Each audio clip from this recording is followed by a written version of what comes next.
오늘은 저희가 말씀드렸던 것이 있죠. 신창원 탈출범을 얘기할 때 항상 신창원이 나오지 않습니까? 그래서 신창원을 한번 다루기로 했는데 드디어 신창원에 대해서 오늘 다루도록 하겠습니다. 신창원 하면 뭐 딱 나오는 게 참 어떻게 보면 난 신창원이가 막 이렇게 막 떠오르는 것도 참 마뜩지는 않은데 여하튼 뭐 일단은 그렇습니다. 신창원 그러면 딱 그 남들이 어떻게 얘기하냐면 대한민국 최대의 희대 혹은 뭐 최대의 탈옥수 뭐 혹은 뭐 탈주범 네. 이렇게 이제 얘기를 하는데 신창원이가 부산교도소에서 탈출해가지고 검거될 때까지 총 걸린 시간이 907일이에요. 네. 그래서 907일의 일기도 썼죠. 네. 예. 907일 그러니까 한 2년 6개월 정도 됩니다. 그래서 탈주를 해서 진짜 2년 6개월을 안 잡힌 건 진짜 어마어마하거든요, 사실. 안 잡힌 게 문제가 아니라 발견이 그쵸. 됐는데 그때 놓쳐가지고 신창원이가 유명해진 거예요, 오히려. 저는 어렸을 때부터 그 신창원이라는 말을 정말 많이 듣고 살았던 것 같아요. 심지어는 원숭이가 탈주해도 막 신창원 원숭이다 막 이런 얘기까지 돌 정도로 잘 도망다니는 사람이 이제 대명사가 신창원으로 돼버렸어요. 네. 신창원이는요. 신창원이가 이 도주하고 뭐 이거 하기 이전에 그러면 신창원이 저 차례대로 들어갈까요? 어려서부터 어떤 경위로 교도소 들락거리기 시작했는지 먼저 갈까요? 네, 알겠습니다. 신창원이 이제 먼저 보면 신창원이는 보니까 1967년생이더라고요. 네. 67년생이면 지금 몇 살입니까? 52살? 현재 네. 52살 정도 되겠네. 우리나라 나이로. 네, 우리나라 나이로 53 됐겠네요. 신창원이가 그 67년생인데 이게 전라북도 김제 금구 사람이에요. 금구면. 금구가 유명해요. 그 신창원이 때문에 유명해져 버렸어요. 갑자기 금구면이. 아, 네. 예, 그 농가에서 삼남 일녀 중에 그 꼴찌 남자 중에서 삼남으로 태어났고요. 김제 초등학교를 졸업했고 중학교 2학년 퇴학당했어요. 중학교 2학년 퇴학당했어요. 신창원이 같은 경우는 어머니가 초등학교 1학년 때 한 10년간 간암으로 투병 생활하다가 사망을 했다고 그래요. 네. 그 이후에 이제 좀 빗나가기 시작한 것 같기는 해요. 그러니까 또 집도 되게 가난했다고 하더라고요. 네. 그래서 아버지가 좀 많이 보살펴줬으면 좋았을 텐데라고 얘기하는 경우도 많은데 또 계모가 그러면 또 네. 들어오는데 제가 하죠. 예. 네, 계모도 신창원이나 신창원의 형제를 또 아껴주지는 않았던 것 같아요. 그리고 아버지도 일정 부분 좀 그 권위적인 이른바 가정폭력에 노출된 그런 가정이었던 것 같습니다. 근데 신창원이가 어렸을 때도 싸움은 잘했다고 그래요. 권투도 배우고 그래서 싸움도 잘하고 이랬다고 하고요. 신창원이가 교도소를 이제 들락거리기 시작한 게 82년도예요. 82년도. 1982년도. 첫 사건이 이제 이게 참 82년 2월 달인데요. 아마 동네에서 이제 이른바 얘기하는 서리 같은 거예요. 닭 훔쳤어, 닭. 예, 닭. 그 다음에 새우깡. 구멍가게 같은 데가 보죠. 네. 그 다음에 이제 카세트 테이프 같은 거, 카세트. 이런 거를 절도를 해가지고 82년도에 김제경찰서에서 검거가 돼가지고 소년원 성취가 됩니다. 네. 근데 이 소년원 성취에도 약간 배경이 좀 있더라고요. 예, 이게 이 정도 그 어린 나이에 닭이라든지 새우깡 뭐 카세트 절도 정도 되면 사실은 바로 소년원은 안 보내거든요. 이거 거의 훈방 조치하거나 아니면 뭐 이 1호부터 네, 6호 처분이 있는데 이제 그 10호 처분이 아마 소년원 성취일 거예요. 네. 그건 실질적으로 전과는 올라가지 않지만 그 갇혀서 수감 생활하는 거거든요. 소년원 네. 성취라면. 네. 그렇지 않으면 뭐 보호자한테 줘가지고 뭐 보호감호, 보호조치, 뭐, 네. 교육 조건, 네. 뭐 봉사활동 시킨다거나 여러 가지 뭐 1호부터 10호까지 쭉 저 소년원 그 이 보호 처분이 있는데 네. 그 중에 제일 센 걸 받았어요. 소년원 송치를 받았는데 이게 아버지가 요구했다고 그러네요. 그러니까 처음에는 경찰에서 훈방 조치를 했다고 해요. 그렇습니다. 왜냐하면 이게 뭐 크게 뭐 돈이라든지 이런 게 아니라 정말 배고파서 훔치고 호기심에 훔쳤다라는 게 딱 보이지 않습니까? 그렇죠. 근데 아버지가 경찰서에 달려와서 이놈의 새끼 버르장머리 고쳐놔야 된다면서 아버지가 훈방하는 걸 반대했다고 그래요. 그냥 교도소 집어넣어요. 교도소 집어넣어요. 아버지는 아마 그렇게 하면 그 버릇이 고쳐질 거라고 생각한 것 같은데 아버지가 엄청난 착각이죠. 그니까요. 이게 진짜 사랑을 많이 받고 자란 사람이면 모르겠는데 사랑을 많이 받고 자라지도 못했고 더욱이 지금 태아까지 당한 상태였는데 이런 경우는 정말 삐뚤어질 수밖에 없는 거죠. 정신을 차리려는 게 아니라 정신이 오히려 더 혼미해질 수밖에 없는 사실 그렇게 그 되는 거죠. 부분은 아쉬운 부분이기는 해요. 요전번에 우리 홍모라는 이 조직폭력배 출신 네. 나왔을 때 어렸을 때 이 교도소 소년원 한번 갔다 온 그 이후부터 자기 인생 좀 꼬였다 이렇게 얘기했죠. 물론 다 그런 건 아니지만요. 잘못했으니까 처벌받는 거지만 그런 부분이 없잖아요. 유영철이 같은 경우도 그 얘기 했잖아요. 네. 이웃집 누나 기타하고 돈 몇십만 원 훔쳤는데 그걸로 소년원 갔다 오고 나서 운명이 바뀌었다고 이런 얘기도 하잖아요. 그래서 그건 상당히 좀 신중하게 생각할 필요는 있는 것 같은데 여하간 아버지의 그 당시 교육 방법이었던 것 같아요. 그래서 하여튼 82년도 2월 달에 김제경찰서에서 동네죠 동네 김제경찰서에서 검거가 돼가지고 소년원으로 송치가 되고 그때부터 이제 삐딱해진 것 같아요. 소년원 나온 다음에 서울로 상경합니다. 네, 그리고요. 갔다 오고 나서부터는 범죄가 정말 과감해지고 대범해집니다. 배운 거예요. 네. 이제 거기 가서 처음에 수박소리하고 뭐 할 때는 그냥 가서 훔치는 정도였을 말 그대로 텐데. som도둑이죠. 네. 근데 신창원이 또 어렸을 때부터 그렇게 잘 숨었대요. 잘 도망가고. 그래가지고 그런 또 자기의 장점을. 주특기. 네, 주특기를 가지고 또 잘하는 거죠. 심지어는 어느 정도였냐면 그냥 도망치는 게 아니라 나무 위로 올라가가지고. 잘 숨었다고 그래요. 네, 거기서 사람 어디 오랫동안 가나 버티고. 네. 그러니까 진짜 어렸을 때부터 잘 도망 다니는 게 재주가 있었던 것 같아요. 서울로 올라온 다음에는 이제 할 게 뭐 있겠어요. 음식점 배달원 했어요. 음식점 배달원 하고 이렇게 하다가 82년도에 소년원 갔다가 금방 나온 거예요. 그러니까 그때는 네. 83년도에 영등포 쪽에 있었던 모양이죠. 거기에서 또 절도죄로 체포가 됩니다. 예. 그때는 실형 받아요. 네. 징역 8월에 집행유예 1년 받습니다. 그럴 수밖에 없죠. 이미 소년원을 갔다 왔기 때문에 그렇습니다. 재범이기 때문에요. 그다음에 84년도에 또 1년 있다가 집행유예 받았잖아요. 1년. 네. 집행유예 받고 끝나자마자 1년 강서경찰서에서 또 절도죄로 또 체포돼요. 그때는 이제 소년은 또 그때 보냅니다. 그건 이제 재판 받은 거예요. 단기 10년, 장기 1년. 아니, 장기 10년이겠죠. 단기 1년. 네, 네. 그래서 강서경찰서에서 84년도에 처벌 받아요. 그 다음에 85년도에 또 해요. 85년 7월 달에 용산경찰서에서 또 이 절도짓 하다가 검거돼요. 그러면 이제 여태까지 누적됐잖아요. 네. 절도가 몇 개 되잖아요. 그러면 그때는 특가가 되는 거예요. 그러니까 절도 자체의 범죄는 그게 중하지 않다고 하더라도 이 그러니까요. 상습성 때문에 굉장히 특가법이 되는 거예요. 특가법이 되는 거죠. 그래서 용산경찰서 85년 7월 달에 검거됐을 때 용산경찰서에서 검거됐을 때는 이제 특가법으로 죄명이 바뀌어가지고 징역 3년 받아요. 그래서 김천 안양교도소 왔다 갔다 합니다. 어렸을 때부터 이제 교도소에서 거의 생활을 한 거죠. 그러면 이제 85년 7월 달에 3년 받았으니까 형기 다 마친 것 같아요. 3년 마치고 88년 7월 29일 날 출소한단 말이에요. 네. 그러니까 만 3년 다 채우고 나오는 거죠. 그리고 나서 이제 출소한 다음에 이제 그때 이제 그 친구들 4명하고 이제 이 범행하는데 이게 신창원 인생에 엄청난 영향을 미치는 거예요. 네. 무기징역 사건이 터지는 거죠. 그 서울에서 네. 고향 선후배들이 이제 4명 정도가 묻혔나 봐요. 맞습니다. 네. 그래서 그러니까 신창원 있고 선후배 4명 이렇게 이제 모의를 해가지고 아마 뭐 슈퍼마켓도 털고 금은방도 털고 막 자기네들끼리 이렇게 강도 행각을 벌였던 것 같아요.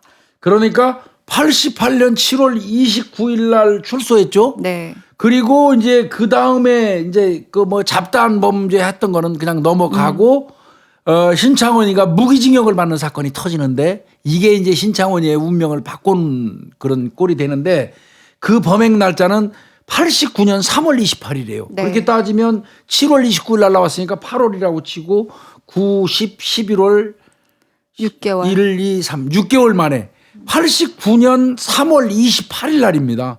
3월 28일 날 범행 대상을 선택을 했는데 정모 씨하고 김모 씨라는 분이 부부 같습니다. 네. 이 정 씨가 남성 같아요. 그 두 분은 이 강남구 논현동에서 문방구를 운영했다고 그러네요. 이 문방구를 운영하던 분들이 이 도남동 쪽에 집이 있나 봐요. 그러니까 논현동에서 문방구를 마치고 가방을 하나 들었는데 그 가방 속에는 돈이 한 200만 원 정도 들어 있었어요. 그 가방을 들고 도남동 이제 집으로 오는 길이에요. 네. 근데 아마 이들이 미리 잠복하고 있다가 덮친 걸로 봐서는 사전조사 한 것 같이 보이거든요. 그렇죠. 예. 그래서 아까 얘기했던 그 일당 4명하고 흉기 공격을 해요. 그 흉기 공격을 하면서 그 다리에서 정 씨는 사망합니다. 남성은. 사망하고 그 아내 김 씨는 중태에 빠져요. 그리고 이제 아까 말씀드린 것처럼 서류 가방 200만 원 들어있는 서류 가방 훔쳐가지고 도망을 갔단 말이죠. 네. 그리고 나서 이제 이 사건이 뻥 살인 사건 터진 거 아니에요. 그쵸. 강도 살인이에요, 그것도. 네. 그러니까 막 난리 났겠죠. 그래서 3일 만에 세 명은 잡혀요. 네, 신창원 4월 일당. 1일 날 다 잡혀요. 네. 근데 신창원이는 안 잡혔죠. 네. 이때도 6개월, 그러니까 반년 후에나 체포가 되는데요. 하여튼 이 일당들은 3일 만에 다 검거가 되고 신창원이는 그대로 도주했다가 한 6개월이 지난 다음에 9월 달에 그 검거가 되는데 이 검거 과정도 보면은요. 그때 그 검거한 사람은 이제 은영사의 은씨예요, 은씨. 은영사가 검거했는데 이때는 이 정보원의 제보에 의해서 그 신창원이가 오는 곳을 알려줘서 은영사가 거기 들어가서 딱 그 대기하고 있었어요. 이게 아마 은영사 입장에서는 그 제보자가 있었던 것 같아요. 정보원이. 네. 예, 이 살인 사건 일으킨 그 신창원이가 이 장소로 옵니다. 어디 옵니다. 그러니까 가서 딱 기다리고 있는데 신창원이가 딱 왔어요. 오자마자 신창원이한테 딱 다가서면서 나 경찰인데 신분증 좀 보여줘. 그렇게 딱 얘기하니까 신창원이가 대답을 하면서 안주머니로 손을 넣으려는데 그때 한 방 때렸다는 거예요, 이미. 예, 은영사는 신창원이가 위험한 사람이라고 판단했기 때문에 기선제압을 해서 뭐 이제 때려서 뻗어서 그 이후에 수갑을 채웠다 했는데 물론 뭐 신창원이는 나중에 그거 은영사 얘기한 거 뻥이다. 자기는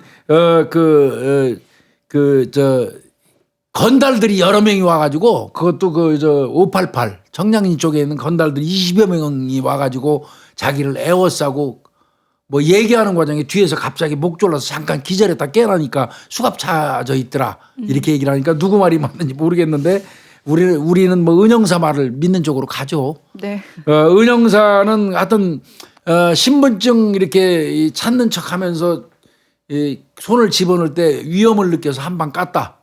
그리고 쓰러지자마자 수갑 채웠고 실제로 보니까 안주머니에 회칼이 있더라. 이렇게 얘기했거든요. 하여튼 뭐 그 검거 과정은 누구 말이 맞는지 모르겠습니다만은 네, 그렇게 얘기해요. 그 신창원 얘기는 뻥이다, 은영사. 그 588 건달들 동원해 가지고 그러니까 정보원 제보해준 중에서 588 건달이 있었다. 네. 588이 어딘지 아시죠? 이게 네. 청량리 쪽에 있는 예전에 네네. 율락가입니다. 율락가. 그쪽에서 기생해서 먹고 살던 이 건달들 양아치들이 있어. 건달이라고 하면 안 되지. 양아치들이 있었어요. 네. 예. 뭐 한 20명 동원해서 자기를 애워싸고 자기 목 졸라서 기절했었다 뭐 이렇게 얘기하는데 누구 말이 맞는지 모르겠습니다만은 하여튼 그걸로 신창원이는 무기징역을 받아요. 네.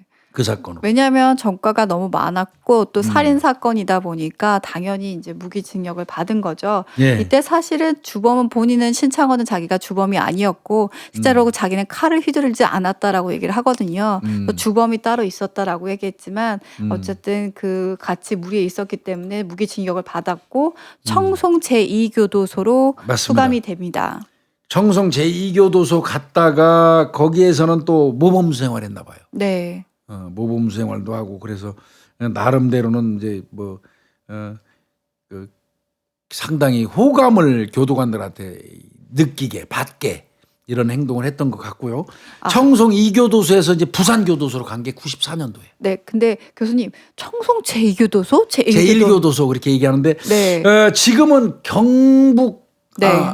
경북 교도소. 경북 무슨 교도소? 네, 맞아요. 이렇게 얘기합니다. 진짜 지금 청송 1, 2 이렇게 하네요. 청송 1은 강력범, 청송 2는 일반범 이렇게. 아니, 청송 2가 강력범, 청송 그건 헷갈려서 모르겠네. 청송 1이 1, 2를 하여튼 나눠가지고 일반범과 강력범을 그렇게 하거든요. 그러니까 청송 2교도소 같으니까 거기가 강력범인가 보다. 네네. 거기 2교도소 갔다가 거기에서 이제 부산교도소로 이게 이감이 돼요. 네, 이거는 왜 1994년. 그러냐면요.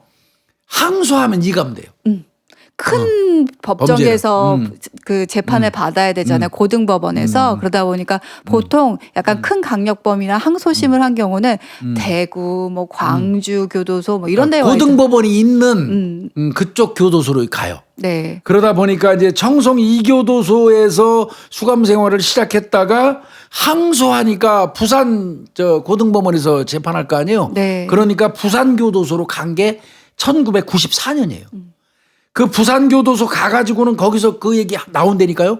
교도소 내에서 완전 모범수였대요. 아, 저 들었습니다. 예. 엄청 엄청 모범수여가지고 거의 감시가 좀 많이 소홀하게 그러니까 됐다고. 신창원이는 이제 개과천선한 사람으로 교도관이 인식 정도 할 정도로 이렇게 모범 생활. 근데 그 속에는 탈주 계획이 있었던 거예요. 네. 장기적인 탈주 계획이. 3년 동안이나. 3년입니다. 네. 94년도에 부산교도소 갔죠. 네. 97년 1월 20일 날 한겨울에 탈옥하거든요.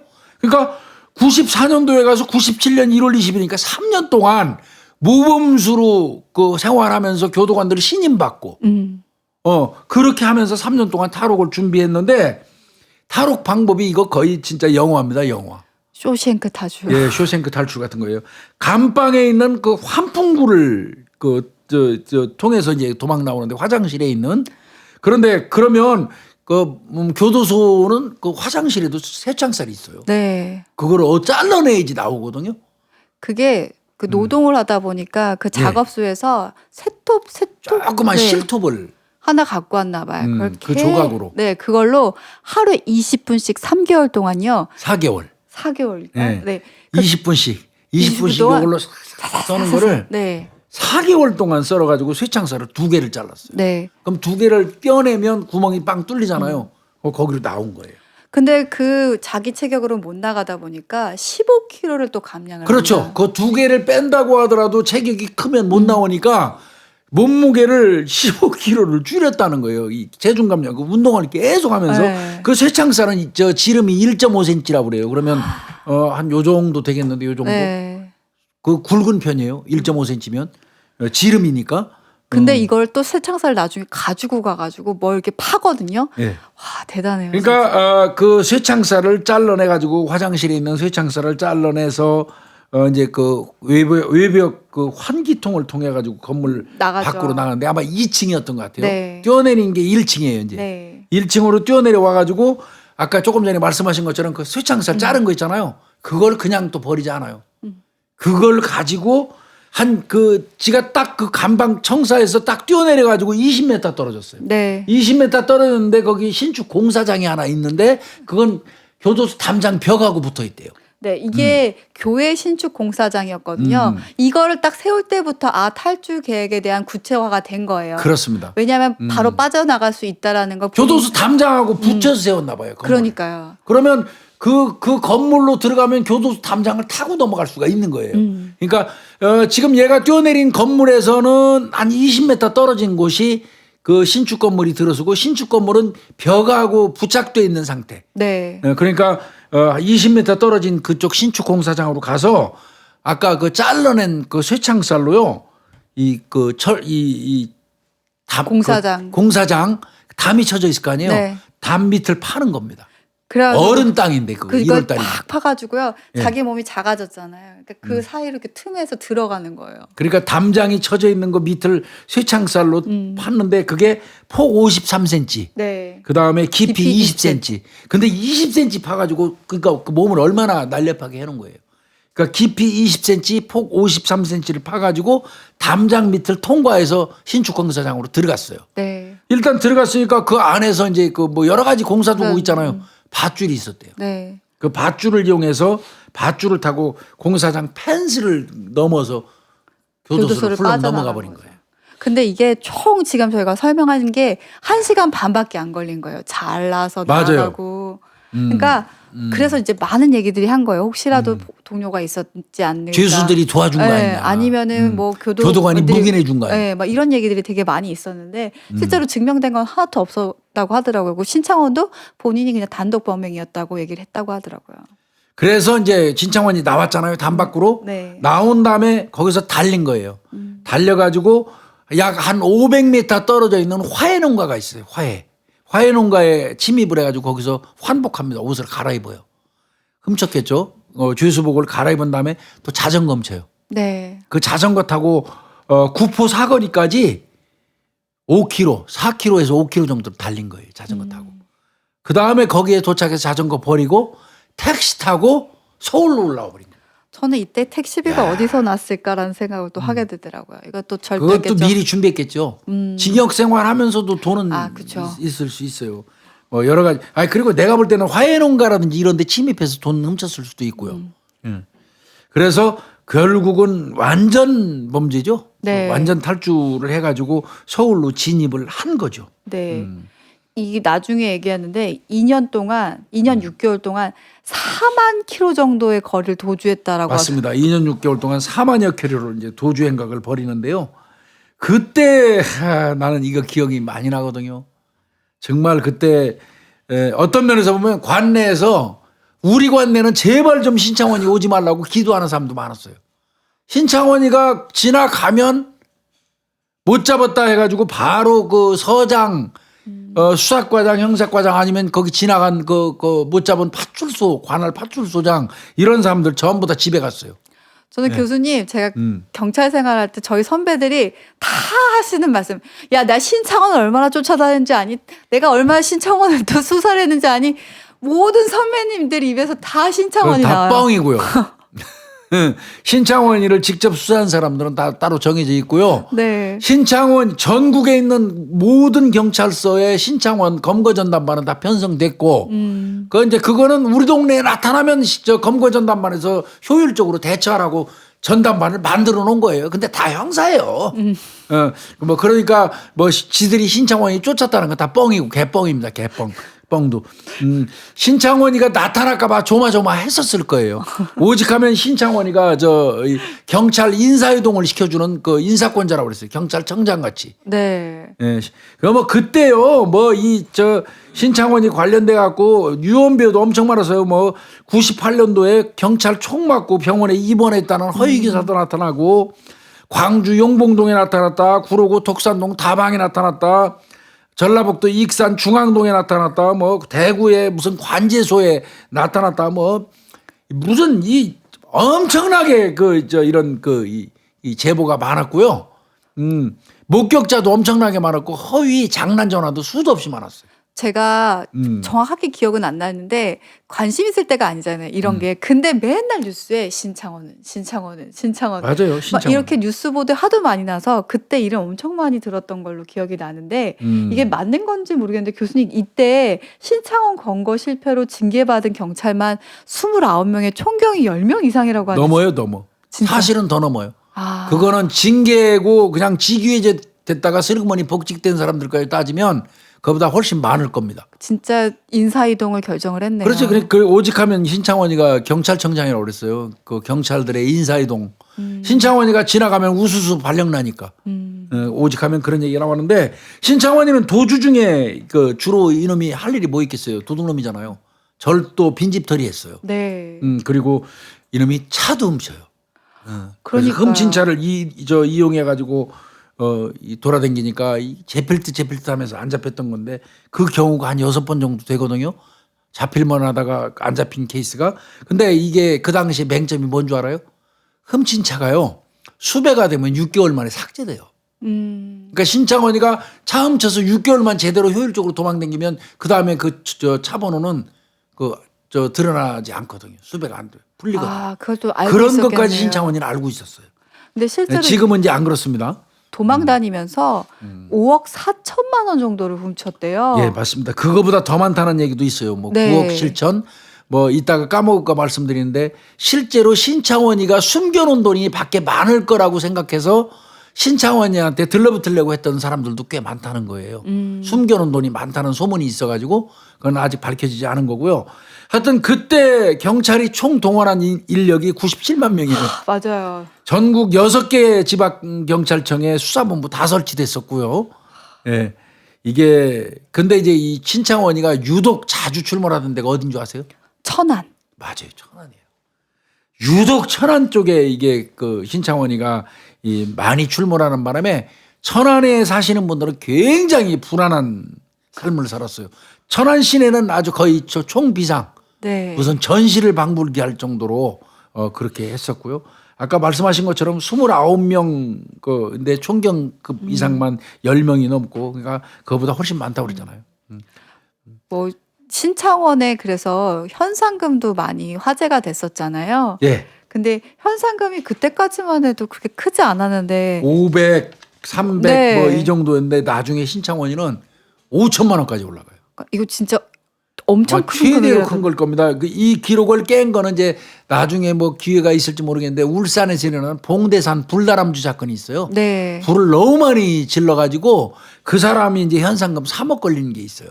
네. 그거 이외에는 신창원이가 기록일 겁니다. 2014년도에 또 유병원 5억 원. 5억 원. 네. 이제 그거는 이제 요 시기에는 신창원이 제일 많은 거. 그러니까 이게 그래서 5천만 원이 이 정도에 되면은 그 거의 지금 뭐 그 가치 환산으로 따지면 8천만 원 정도고요. 시급 기준으로 따지면 이게 지금 2억 3천만 원 정도. 와, 센 거죠. 네, 그러니까 이게 신창원이가 네. 엄청나게 셌고요. 신창원이는 이게 유명한 게 이제 뭐 하나하나 들어가겠지만 도피 중에 여자 관계가 상당히 많았죠. 네. 뭐 10여 명 이상이죠. 저 기사를 봤는데 14명으로 나와. 14명, 12명, 뭐 10명 여러 가지가 있는데 네. 뭐 그거 뭐 저거 할 필요 없겠고 뭐 더더군다나 이거 익산에 있는 은하수 카페 종업원이었던 김양하고는 결혼 약속하고 동거까지 했었어요. 네. 그런데 사실은 이제 그 서로 이용한 거예요. 그 김양 같은 경우는 그 신창원이 검거되고 난 다음에 이제 도둑질한 돈으로 그 아파트 사준 거 아니에요. 네. 그 순천 그 대주빌 아파트 네. 계약했던 거 아니에요. 네. 그거 했대. 내 이름으로 아파트 계약됐으니까 이거 뺏지 말라고 여자가 사정하기도 했어요. 그러니까 여자는 그 신창원이의 돈을 보고 신창원이하고 이제 동거한 거고 신창원이는 여자를 이용해서 효율적으로 도주 생활하려고 여자들을 꼬인 거죠. 동거 생활한 거죠. 근데 실제로 그 신창원이 얻었던 집 중에 이 아파트가 가장 좋은 아파트였대요. 예, 맞아요. 그래가지고 아마 이게 있고 또 6월 25일 날 만났는데 7월 며칠쯤에 검거가 되잖아요. 그래서 오랫동안 만난 사이는 사실 아니었어요. 25일 날 만났고요. 29일 날 아파트 계약하고요. 네. 그러니까 얼마 살지도 않았죠. 네. 7월 16일 날 검거돼 버리니까 뭐 한 20일 남짓 살은 거죠. 그러니까 이제 이 김양 같은 경우는 사랑이 아니었던 거죠. 돈이 목적이었던 거죠. 실제로 여태까지 신창원이 만났던 거는 보통 다방여 종업원이었대요. 왜냐하면 근데 이분은 이제 단란주점을 하셨던 분이었는데 은하수 카페. 네. 예. 근데 약간 단란주점의 느낌이 좀 있었나 봐요. 근데 약간 의외라고 하더라고요. 보통은. 근데 왜 그러냐면 신창원이 위랑 간이 약해서 술을 아예 못 먹었대요. 맞아요. 그래서 맥주 한 병도 다 못 비우는 정도여서 보통은 다방을 가지 이렇게 카페라고 하고 1인 종업 하는 단란주점에 가지를 않았는데 이때는 이제 가서 만나게 된 거라고. 그러니까 하더라고요. 익산이에요, 거기가. 익산에 있는 은하수 카페에서 이 종업원 김양을 만났던 거고요. 근데 이 여자는 결국 범인은닉죄로 처벌받아요. 네. 당연히 처벌받겠죠. 그러면 아파트도 그럼 못 받는 건가요? 당연히 회수되죠. 그거. 네. 그거는 뭐 당연히 압수되죠. 네. 예. 이게 신창원이가 얻었던 집이 그 순천시 연양동에 연양동이라고 그래요. 연양동. 네. 예, 대주 파크빌 백사동 205호예요. 예, 근데 이제 신창원이가 이제 뭐 개괄적인 걸 먼저 설명하고 이제 꼭 들어가려고 그러니까 7월 16일 날 검거됐다고 그랬잖아요. 네. 이 검거되는데 이 잡은 건 경찰이 아니에요. 또 불행하게도. 네, 그 제보에 의해서 전화 제보에 의해서 네. 잡히게 됐는데 그 시민이 바로 AS 센터 직원이었습니다. 김영군 씨. 네, 이분 이름이 나중에 영군이더라고요. 영군. 경찰이에요. 지금 광주 쪽에서 경찰 하고 있는 걸로 알고 있는데 내가. 그렇습니다. 김영군 씨예요. 김영군. 네. 이 사람은 특전사 하사관 출신이에요. 네. 그래서 경찰 되려고 시험 몇 번 봤는데 계속 떨어졌대요. 근데 이제 그러다 보니까 이 경찰 되려는 사람들이 또 아무래도 눈썰미가 좋아요. 관찰력이 있단 말이죠. 네, 그러다가 이제 어쨌든 공작을 하는 데 있었던 거잖아요. 그 군대에서. 그러니까 눈썰미가 더더욱 좋았던 것 같은데 에이스 센터 직원이다 보니까 이제 불러서 갔겠죠. 예. 근데 진짜 신혼부부 집이라고 했는데 딱 보니까 신혼부부 사진이 없어요. 그리고 그쵸. 다 부부가 있죠. 어지간하면. 그래서 거실에는 운동기구가 있고 그다음에 부부가 왔다 갔다 하는데 둘이 그냥 서먹서먹한 거예요. 신혼부부라 그러면 막 그리고 남자는 모자를 쓰고 있어. 그 실내에서도. 네. 그러다 보니까 뭔가 의심스럽다. 그래서 이렇게 하나하나 살펴보고 있었는데 뭔가 키가 딱 그 전단지에 나왔던 174cm. 네, 신창원의 체격과 얼굴이 되게 유사한 겁니다. 그리고 이 신창원이 계속 운동을 한다는 얘기를 언론을 통해서 듣고 있었어요. 근데 앞에 보니까 아령부터 시작해서 기구들이 있다 보니까 아예 저 체육관을 차려놨대요. 한켠에는. 네. 그거 왜 그랬는 줄 아세요? 평소에 운동을 열심히 해둬야지 경찰하고 추격전을 벌이거나 격투를 할 때 이기기 위해서. 그러니까 얼마나 치밀하게 했는지 알겠죠. 네. 그러다 보니까 이 AS 센터 직원이 김영군 씨라고 불러주세요. 김영군 씨가 딱 이제 알겠다. 뭔가 이거 촉이 왔다라고 해서 전화를 딱 112에 제보를 합니다. 그 내용을 이제 제가 그대로 적어왔어요. 네. 112 전화 띡 하니까 이제 경찰관이 간첩신고센터입니다 해요. 네. 112 간첩신고 했었거든요. 그때. 네. 아니 저 신창원이는 어떻게 합니까 하고 대파람이 이 사람이 물어봐요. 그러니까 예 깜짝 놀랐죠. 저 신창원이 비슷한 사람 봤는데 그러니까 경찰관이 여보세요 무슨 일 때문에 그러세요? 이제 또 다시 물어봐요. 그러니까 신창원이 비슷한 사람 봤다고요. 얘기해요. 그래요? 거기가 어딘데요? 어딥니까? 아마 뜰뜨름했을 거예요. 112. 네. 그때 신고 엄청나게 들어왔었으니까 그쵸. 그러니까 뜰뜨름했을 거예요. 그러니까 거기가 어디입니까? 그러니까 혹시 이 사람이 딴 얘기 안 하고 혹시 순천 쪽에 내려왔다는 그 제보가 있습니까? 하고 경찰한테 되레 물어봐요. 경찰이 김영구 씨가. 춘천이요라고 해요. 그러니까 춘천이요? 라고 물어본단 말이에요. 그러니까 아니 순천이라고요. 이제 얘기하는 거죠. 아 순천이에요. 근데 경찰이 모르겠는데요. 그 말씀을 좀 해주시죠. 이제 이렇게 얘기했어요. 그러니까 저 AS 기사인데요. 집에 한번 들어가 봤어요.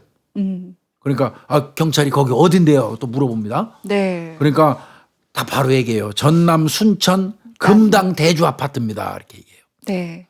몇 동 몇 호입니까? 하고 물어보니까 4동 205호라고 또 얘기해요. 인상착의. 맞아요. 거의 신창원하고 똑같습니다. 그러니까 네. 진짜 물어보세요. 오히려 그 김영군 씨가 키가 어느 정도 되죠? 뭐 몸무게 거꾸로 물어봐요. 네. 그러면서 내가 찍은 사진이 있는데 맞다고 봐야 될 것 같습니다. 그런데 키가 몇입니까? 이렇게 물어보니까 170에서 175 정도 그 정도 됩니다. 그러니까 맞아요. 그 정도 맞아요. 그 정도 돼요? 인상착의 어떻게 돼요? 그러니까 여자하고 같이 살고 있는데 뭐 몸무게가 참 물어보는 것도 웃겨요. 참 112. 나가게 보여요. 몸무게를 어떻게 다 알아봤나? 몸무게는요? 하고 물어보니까 좀 나가게 보여요. 그러니까 70에서 한 80kg 정도 되고 집안에 운동기구 있고 근데 결혼 사진이 없다는 얘기를 여기서 해요. 네. 결혼 사진이 없다. 보통 집에는 다 있는데 없다. 그리고 중요한 특징 신창원이 광대뼈. 네. 광대뼈 나왔어요? 하고 이제 경찰이 물어보니까 맞아요 나왔어요 얘기하는 거예요. 우리 PD님이 아마 사진 해주실 텐데 진짜 광대뼈가 유난히 이렇게 많이 드러나 있어요. 내가 이 진짜 김영군 씨가 대단한 게 실제로 그렇게 보고 나서 일단 나왔잖아요. 한 번. 네, 뭔가 의심스럽다 보니까 확인을 또 갔어요. 본인이 한 번 더 가는 데다가 다시 들어가서 또 한 번 봐요. 와 김영군 씨 대단해요. 그리고 나서 확인을 해보는데 그걸 확인하는 데가 어디냐면 부동산이에요. 네. 그리고 나서 나와가지고 그 집이 누구 이름으로 됐는지 확인하려고 근처에 있는 부동산 가서 그 여자 명의로 돼 있는지 또 확인하는 거예요.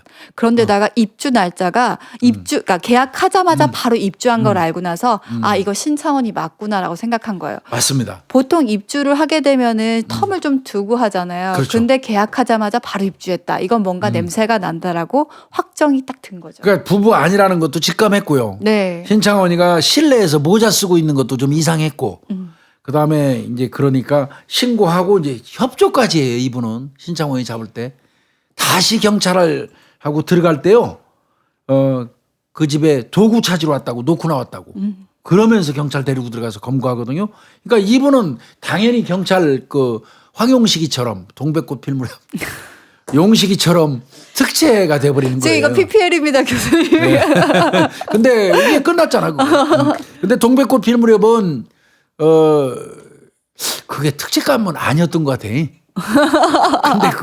그 드라마에서는 그걸 특채를 시킨 것 같은데 김영구 씨 같은 경우는 특채감이에요. 네. 그 당시에 이 신창원이 그 잡는 거는 뭐 이거 진짜 대단했던 것 같은데 이게 나중에 밝혀진 건데요. 이 신창원이 대주 파크빌을 살면서 그 백사동에 살았대요. 근데 이게 2m 높이와 24m 정도 이렇게 도로가 통하는 곳이었는데, 그러니까 도주가 편리한 곳. 네, 그래서 항상 이사를 가더라도 2층이나 3층, 1층은 안 한대요. 뛰어내릴 수 있는 정도의 네, 높이예요. 2층에서 3층을 고르는데 여기 또 마찬가지로 205호였대요. 그러니까 2층인 거죠. 그리고 백사동이 오른쪽 맨 끝에 있는 거예요. 그렇죠. 그래서 맨 끝에 있는 집을 딱 정했고요. 차를 어떻게 세워놓냐면요. 그 주차장에 세우는 게 아니라 뛰어넘었을 때, 담을 뛰어넘었을 때 바로 그 밑에. 네, 그 밑에 도로 그 도주할 수 있게 차도 거기다 항상 세워놨. 항상 그랬어요. 네, 그렇게 치밀하게 항상 도주를 준비를 하고 있었대요. 신창원이는 검거될 때도 아주 화제가 엄청났어요. 신창원이 그 미소니 티셔츠 생각납니까? 그 알록달록하게 알록달록해 갖고 딱 붙는 거. 네, 그 미소니 쫄쫄이. 제품이거든요. 쫄쫄이. 네. 이게 그 짝퉁이었어요. 신창원이가 입고 있던 건. 네, 짝퉁이었는데 이게 참나 이게 이 도둑놈이 탈주범이 입고 있던 그 옷이 불티가 나가지고 매진되다시피 했고요. 네. 신창원이가 하도 저 신출귀몰하게 경찰 따돌리고 도주하고 도망다니고 하다 보니까 이게 어떤 면에서는 신창원 동호회까지 생겼어요. 신창원 신드롬이 생겼다고 네, 하더라고요. 신격화 현상이 돼갖고 추종 세력까지 생겨서 난리가 나. 뭐 한국판 로빈훗이라는 이야기까지 하고 네. 난리가 났었던 거죠. 근데 이제 그 이유는 어떤 면에서 보면 이것도 뭐 하나의 사건이 있어요. 그 검거될 즈음에 경기도지사하고 한참 잘 나가던 임창열 모 지사 사건이 있었어요. 그 사람은 이제 자신의 야망과 출세를 위해서 금품을 수수해 가지고 수갑 안 차고 걸어 들어가면서 구속됐어요. 근데 신창원이는 그 당시에 한국판 로빈훗이니 뭐니 거기에다가 또 뭐가 있었냐면 신창원이가 이 고아원 비슷한 데가 금품 기부한 게 또 떴어요. 네, 맞아요. 그러니까 그러면서 신창원이는 수갑 차고 들어가는 게 대비가 됐던 거예요. 국민들 사이에. 어떤 놈들은 정치하는 놈의 새끼들은 자신의 출세 야망을 위해서 이 부정한 돈 받아가지고 버젓하게 뭐가지 힘주고 수갑도 안 차고 들어가는데 신창원이는 비록 도둑놈이지만 좋은 일도 한 사람인데 그걸 좋은 일이라고 절대 하면 안 되는데 그런 식으로 인식이 돼가지고 대비가 되니까 신창원 신드롬이 더 일어나는데 부채질한 거예요. 네, 그런데다가 이제 그 신창원이 도주를 하는 동안 이제 동거를 했던 여자들 얘기가 계속 나왔는데 실제로 내가 신창원이라는 걸 다 밝혔다라고 얘기했었고 그때 한참 그 동거했던 여성분들이 신창원은 다 뭐 신사적으로 대해줬다라는 얘기들이 많아서 그때 약간 이게 또 부추겨진 것 중에 하나가 있었어요. 거기다가 언론에 막 공개를 신창원이 일기장도 공개를 하고 신창원이 일기장을 한번 여러분들 생각을 해보셔야 돼요. 자기한테 불리하게 썼겠습니까?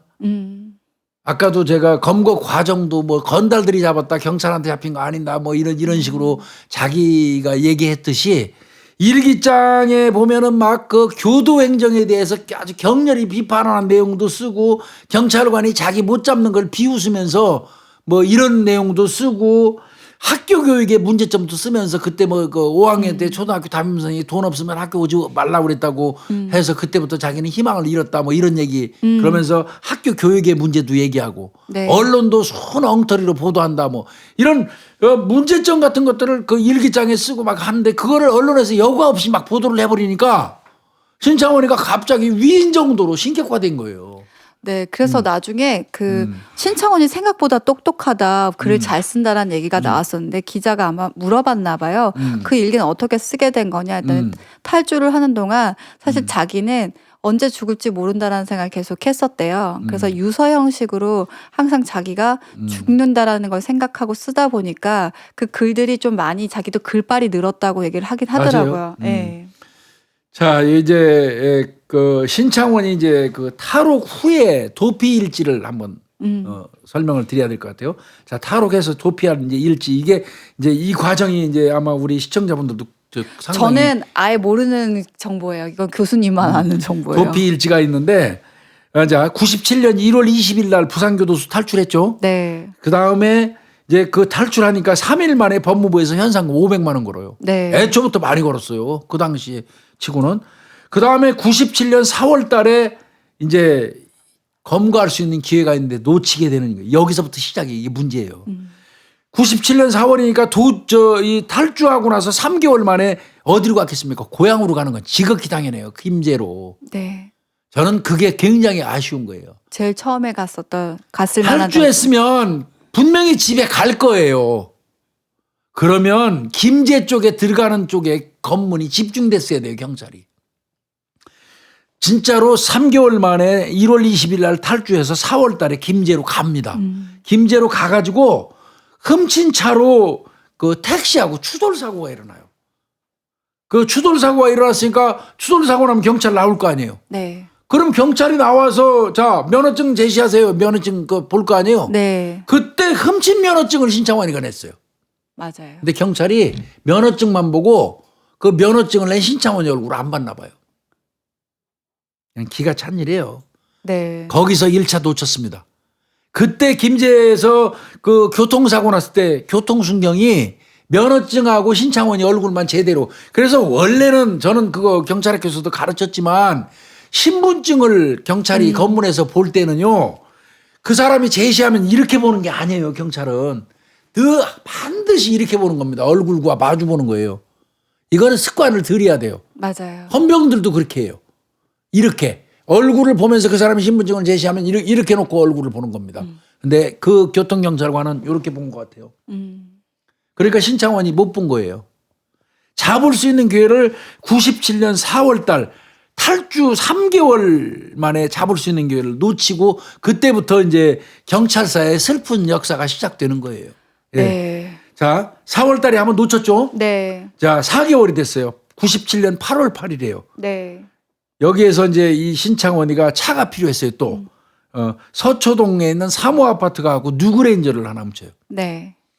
자, 8월 8일 날 훔쳤죠. 한 달 뒤입니다. 9월 28일 날 천안 쪽으로 갑니다. 네. 천안시 목천면 삼성리 한영빌라로 가요. 빌라로 은신처를 이제 삼습니다. 네. 그러니까 9월 28일 날 천안에 이제 잠입하는 거예요. 그리고 빌라 한영빌라 이제 H빌라라고 일반적으로 얘기하는데 네. 그 빌라를 이제 하나 만들어서 은신처를 만들었어요. 그때 동거했던 여자가 이제 전모 씨라는 여자예요. 전모 씨. 아, 네. 다방 네, 일하셨던 예. 분이더라고요. 그래서 전모 씨인데 이게 웃기는 게 이 전모 씨하고 동거를 하면서 빌라를 빌렸는데 신창원이가 또 그 와중에 바람을 피워 다른 여자하고 김모라는 여자하고 바람을 피우니까 전모 씨가 열받았어요. 그래서 한 달도 채 안 돼가지고 97년 10월 달에 이 전 씨가 신창원이 소재를 제보를 해요. 네. 그때 제보한 게 이제 신창원이가 다른 김모 씨를 만나는 장소를 경찰한테 알려주죠. 네. 하여튼 그 제보가 되고요. 97년 10월 18일 날 이제 그 제보를 해서 김모 씨를 만나는 장소를 알려줬는데 거기에 가니까 없어요. 못 잡았어 경찰이. 네. 그러면 전모 씨 집에 언젠가로 들어올 거 아니야. 전모 씨하고 동거하면서 빌라를 얻어줬으니까. 네. 그러니까 전모 씨의 양해를 얻고 그 한양 빌라에 들어가는 사람이 이제 원경장, 김경장이 네. 있어요. 네. 그래서 이제 그 원경장, 김경장하고 10월 18일 날 드디어 들어와서 격투가 벌어졌는데. 그렇죠. 검거를 하려고 했었죠. 원경장이 사비를 들여갖고 멧돼지도 쓰러뜨릴 수 있을 만한 강력한 가스총을 쐈어요. 그 두 발을 쐈는데도 신창원이 못 잡았어요. 네. 그래서 검거에 실패하게 됩니다. 예. 그 1차 실패가 그거예요. 근데 이게 얘기가 살짝 나온 것 중에 하나가 민간인을 데려갔다고 하는 얘기가 있더라고요. 맞습니다. 5명 정도의 건달 비슷한 애들을 데려갔던 것 같아요. 분명히 제보를 받았으면 경찰이 이게 공명심입니다. 그 바람에 사실은 원경장 같은 경우는 결과적으로 경장이지만 원래 경사였어요. 징계 먹어서 강등된 걸로 보입니다. 예, 그리고 이제 나중에 원경장과 그 김경장, 원경장은 지역 경찰서 직원이었고, 네. 김경장은 그 경기 남부청, 경기청 이 형사기동대 형사였었거든요. 그 두 사람이 합치게 된 경위도 나오게 됩니다. 그건 이따 좀 설명드리고요. 자, 97년 10월 18일 날 어찌됐건 동거녀 전 씨가 제보를 줘서 결국은 들어왔는데 놓쳤잖아요. 네. 놓친 게 1차 이제 그 놓친 거고요. 그러니까 엄밀히 얘기하면 맞닥뜨려서 알고 놓친 건 이게 1차. 네. 실제로 경찰하고 신창원 입장에서 맞닥뜨린 건 두 번째죠. 번째. 그 가짜 면허증, 흠친 면허증 제시해서 교통순경 속이고 도망간 거니까. 네. 그 1차 놓치고요. 두 달 뒤입니다. 97년 12월 20일 날 이때 이제 이게 신창원이가 평택에 있는 장애시설에 들어가고 요한의 집이라고 있어요. 네네. 소년소녀 가장 요한의 집 여기다가 훔친 돈, 그 소년소녀 가장은 2명이에요. 네. 훔친 돈 180만 원을 기부를 합니다. 그쵸. 이제 그게 1차별로 본 거고요. 네. 그 다음에 이제 97년 12월 30일 날이에요. 97년 마지막 날 이때 또 한번 2차 또 붙습니다. 경찰하고. 네. 원경장과. 네. 이게 평택이에요. 네. 예, 원경장하고 김경장하고 격투 벌어졌는데 이때도 가스총 맞고도 도주합니다. 네. 그때 왼쪽 팔목이 부러졌는데도 도망갔어요. 그게 2차예요. 2차. 이때 이제 사실은 일반인 2명이 보초 섰다는 게 2차 때입니다. 진짜. 그 아까 1차 때는 그건 아니고요. 네. 2차 때입니다. 2차 때. 2차 때 일반인 그 5명을 경찰을 그 지원받았으면 잡혔죠. 네. 근데 본인들 공명심 때문에 원, 김 이 두 사람이 들어갔다가 총도 가스총도 쓰고 했는데 놓쳤고요. 근데 그럼 이때도 특진이라는 게 걸려 있었던 상황이었죠. 그렇죠. 그래서 2차로 이 승용차 타고 도주했거든요. 네. 팔까지 부러진 상태에서 그러자 이제 현상금이 1,000만 원으로 업됩니다. 500에서 1,000만 원으로 업되는 거고요. 그 다음에 이제 그 한 해가 넘어갔어요. 98년으로 넘어가서 1월 11일 날이에요. 일요일 날입니다. 공공시경인데 천안 목천면 이게 태화산 기슭에서 벌어진 사건이에요. 이때는 그 김모 경사, 최모 경장이 거기를 갑니다. 제보를 받고. 그때 이 사람들이 있었던 곳은 경기청 소속이에요. 네. 이때도 천안이라든지 충남경찰청하고 공조하면 될 건데 김 경사하고 최 경장만 가가지고 이때 총 쏩니다. 그때 접대 말씀드린 우리 그 총기 관련돼서 얘기했더니 투투권총 나와요. 투투권총 22구경 그 투투권총 가지고 와서 쐈는데 5발 가져갔는데 결국 맞추지도 못했고 하나는 총기가 엉겨가지고 못 쏘고 뺏기기까지 했다는 얘기도. 뺏기기까지 했죠. 그 뺏긴 게 아니라 뺏긴 거는 아니에요. 던진 거예요. 딸까닥 해서 안 되니까 급하니까 그걸로 던진 거예요. 네. 근데 그거를 신창원이가 받아갖고 거꾸로 겨눴다는 거예요. 개쪽 다 발린 거죠. 한마디로. 예? 네. 예. 교수님 저한테 겨누셨어요 지금. 이건 총안이니까 빈총안. 네. 이게 이제 이 98년 1월 11일 날 이 맞닥뜨린 게 천안시 광동면 내당리 앞길이라고 그래요. 그래서 거기서 놓쳐가지고 이 목천면 태화산 기슭으로 도주했다는 거고요. 참 창피한 얘기예요.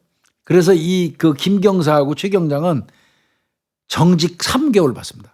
정직 3개월 받고 그때 경기지방경찰청장 이름 잊어버리지도 않습니다. 천사령이에요. 천사령. 이름 저는 성함은 들어본 것 같아요. 천사령 경기경찰청에 직위해제돼 버립니다. 직위해제되고 김영태 평택서장 등 7명이 중징계 받아요. 응? 깁스하고 있는 사람도 그걸 못 잡은 거예요. 그 당시에. 그리고 이제 그 뺏겼던 그 총은 그 산중턱에서 탄창하고 같이 발견을 하게 되고요. 그러니까 5발 쐈는데 하나도 못 맞췄고 한 명은 작동불능이라서 못 쏘고 그렇게 해서 놓친 게 98년 1월 11일. 그러니까 신창원이 잡을 수 있는 게 3번째. 네. 실제로는 4번째. 자, 또 시간이 갔어요. 한 2달 흘렀어요. 98년 3월 6일 날이에요. 3월 6일 날. 이거 굉장히 중요해요. 신창원이 다시 집으로 갔어요. 김제 금구면 금천저수지로 갔어요. 네. 거기에 누가 신고했어요. 신창원이라고. 신고했어요. 경찰관 12명이 출동했어요. 가가지고 신분증 주십시오. 저 신창원이라고 신고 들어왔는데 하니까 신창원이가 딴짓하면서 미친놈이구만요. 누가 신고를 해서 이렇게 하면서 신분증 주는 척하면서 거기서 그냥 밀쳐버리고 냅다 도망가 버린 겁니다. 네. 거기서 닥떴던 게 뭐 지붕 쳐다보다가 도주에서 놓쳤어요. 그 바람에 김제 서장 아웃되고요. 김제 경찰서장 아웃되고 김제 수사과장 사표냈습니다. 이게 4차입니다. 4차. 내가 설명하면서도 뚝딱지가 나요. 이거. 성질이 푹푹 날라고 그러네. 슬금슬금. 그러니까 되게 잡힐 수 있을 만한 상황들이었는데 이게 참난 진짜 뭐 물론 뭐 네가 그 당시에 했었으면 뭐 너는 안 놓쳤을 것 같으냐 그렇게 말한다면 내가 할 말 없지만 그래도 이거보다는 나을 것 같아요. 나는. 아니 자, 하여튼 98년 3월 6일 날 하여튼 김제 고향에서 놓쳤어요. 금천저수지에서. 네. 자, 2달 더 있다가 98년 5월 18일 날 경북 성주에 출연합니다. 거기에서도 순찰차를 따돌리고 도주합니다. 예? 네. 그 바람에 성주경찰서장 교체되고요. 그 당시 경찰관 2명 전부 조치됩니다.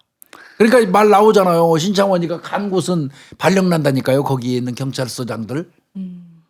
그 다음에 이제 또 2달 있다가 네. 98년 7월 16일 날은 강남구 포이동 주택가에서 경찰하고 맞닥뜨려요. 네. 이것도 진짜 쪽팔려서 설명하기가 좀 불편합니다. 경찰관이 총을 들었어요. 근데 총을 뺏겼어요.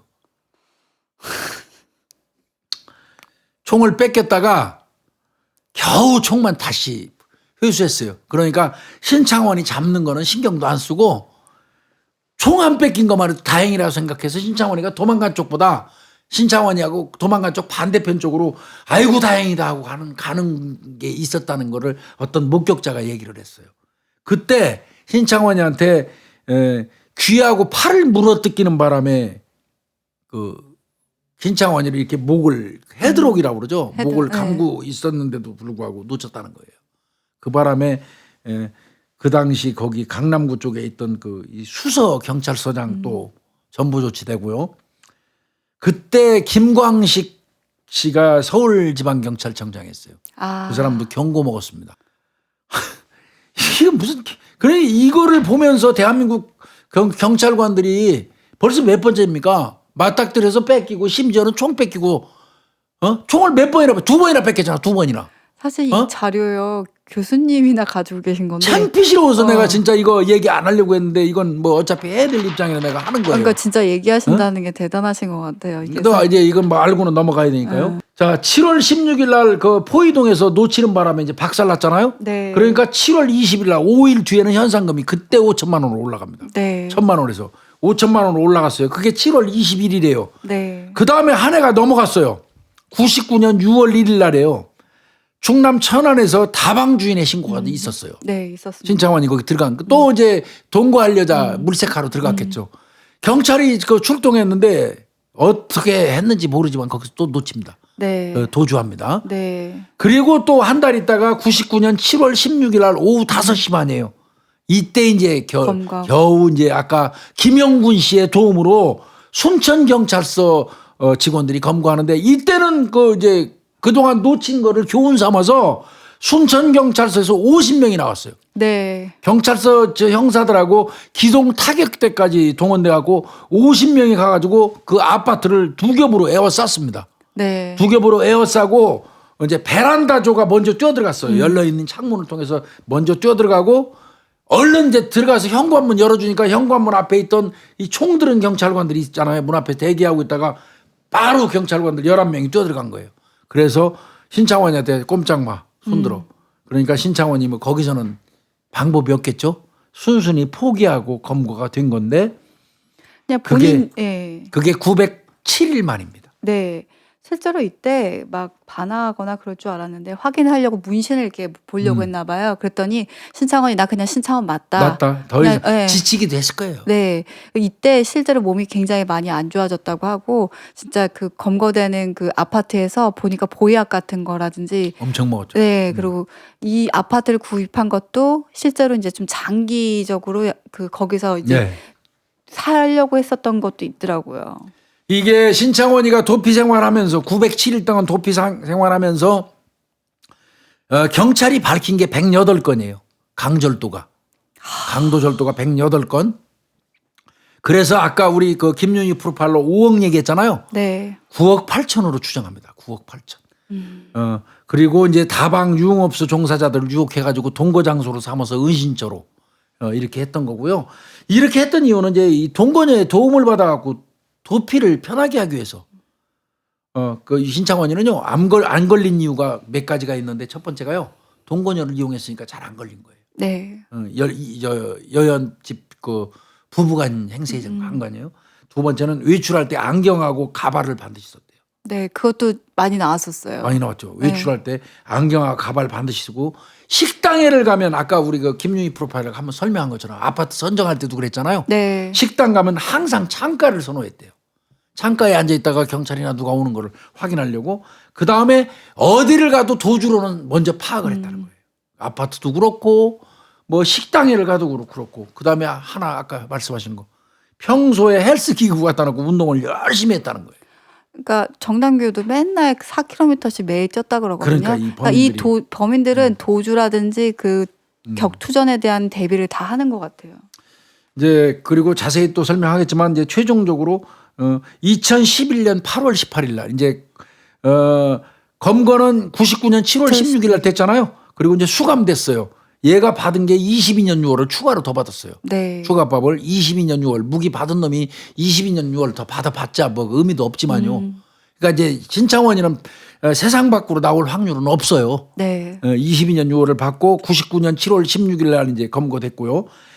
교도소 수감 생활 중에 2011년 8월 18일 날 새벽에 고무장갑을 어떻게 구했나 봐요. 그걸로 목을 매 가지고 그 자살을 시도합니다. 네, 극단적 자살을 시도했는데 살렸어요. 그래도 뇌손상은 좀 왔다고 그러네요. 네. 뭐 혹자는 그렇게 8월 18일 날 극단적인 선택을 시도하기 전에 한 달 전에 아버지가 사망을 했다고 그래요. 그래서 아버지 때문에 그런 거에다가 희망이 없기 때문에 자살을 선택한 게 아니냐 이런 말이 있긴 한데 아버지는 원래 잘해준 사람이 아니었잖아요. 아, 근데 그 얘기가 있더라고요. 그 신창원을 면해 왔던 사람들은 아버지 하나밖에 없대죠. 네, 아버지하고 누나하고 왔었대요. 그리고 이제 가끔 그 교도 뭐 그 교정 종교 관련돼서 교화유연. 네, 오는 거 외에 한 달에 4번 정도가 왔는데 그게 아버지와 그다음에 누나 정도였고 그게 2번 정도가 이제 지인들이었는데 아버지만 그렇게 꾸준히 왔고 아버지에 대해서 얘기를 하면서 아버지에 대해 이제 그 아버지가 왜 그랬는지 이제 조금씩 이해하게 됐다라고 얘기를 그러니까 하고 뒤늦게 아버지가 자신한테 한 거 그것도 사랑이라는 그 인식을 한 것 같죠? 네. 그리고 아마 대전교도소에서 시도를 했던 걸로 알고 있는데 맞나요? 이감이 됐는데 그러니까 처음에 청송교도소에 있다가 이제 대전교도소로 맞아요. 가게 되는데 청송교도소에서는 그래도 모범수 정도로 많이 생각을 해서 일반 죄수들하고 좀 비슷하게 해줬나 봐요. 그런가 봐요. 근데 대전교도소에서는 너 수갑을 완전히 채워놓은 상태였다고 그래요. 평소에. 네. 그러다가 그 아마 0.7평 정도 되는 그 독거실이잖아요. 네, 독거실에 있다 보니까 허리 잠잘 때 제대로 움직이지 못하다 보니까 허리 이상이 굉장히 많이 온 거예요. 그러다 보니까 또 우울증까지 같이 오게 되다 보니까 거기서 근데 신창호는 자기가는 평생 못 나갈 거라는 생각을 했었대요. 근데 그래도 내 안에서 여기서 어떻게 살까에 대한 고민들 많이 해서 범죄 심리도 공부하고 상담 심리도 공부하고 했는데 대전으로 옮기게 되면서 그것이 모두가 다 안 된 거예요. 수업도 들을 수 없게 되고 이 안에서 생활조차도 혼자 있게 되고 남들하고 교류도 못하게 되다 보니까 우울이 많이 왔었던 것 같아요. 거기다가 아버지가 이제 사망하게 되고 여러 가지들이 겹치게 되면서 아마 극단적 선택을 하게 된 거라고 얘기를 하더라고요. 그래도 발견돼 가지고 이제 살렸고 뇌손상은 좀 있다고 해요. 네. 신창호는 교도소에서 중학교, 고등학교 이 검정고시 다 패스하고요. 네. 그랬던 걸로 보여지고요. 여기서 잠깐 끊고 이제 화장실 좀 갔다 와서. 이제 신창원이 강간염이 관련돼서 직원들하고 네. 연관된 거 이거 상당히 저는 아예 모르는 정보예요. 이건 교수님만 아는 정보예요.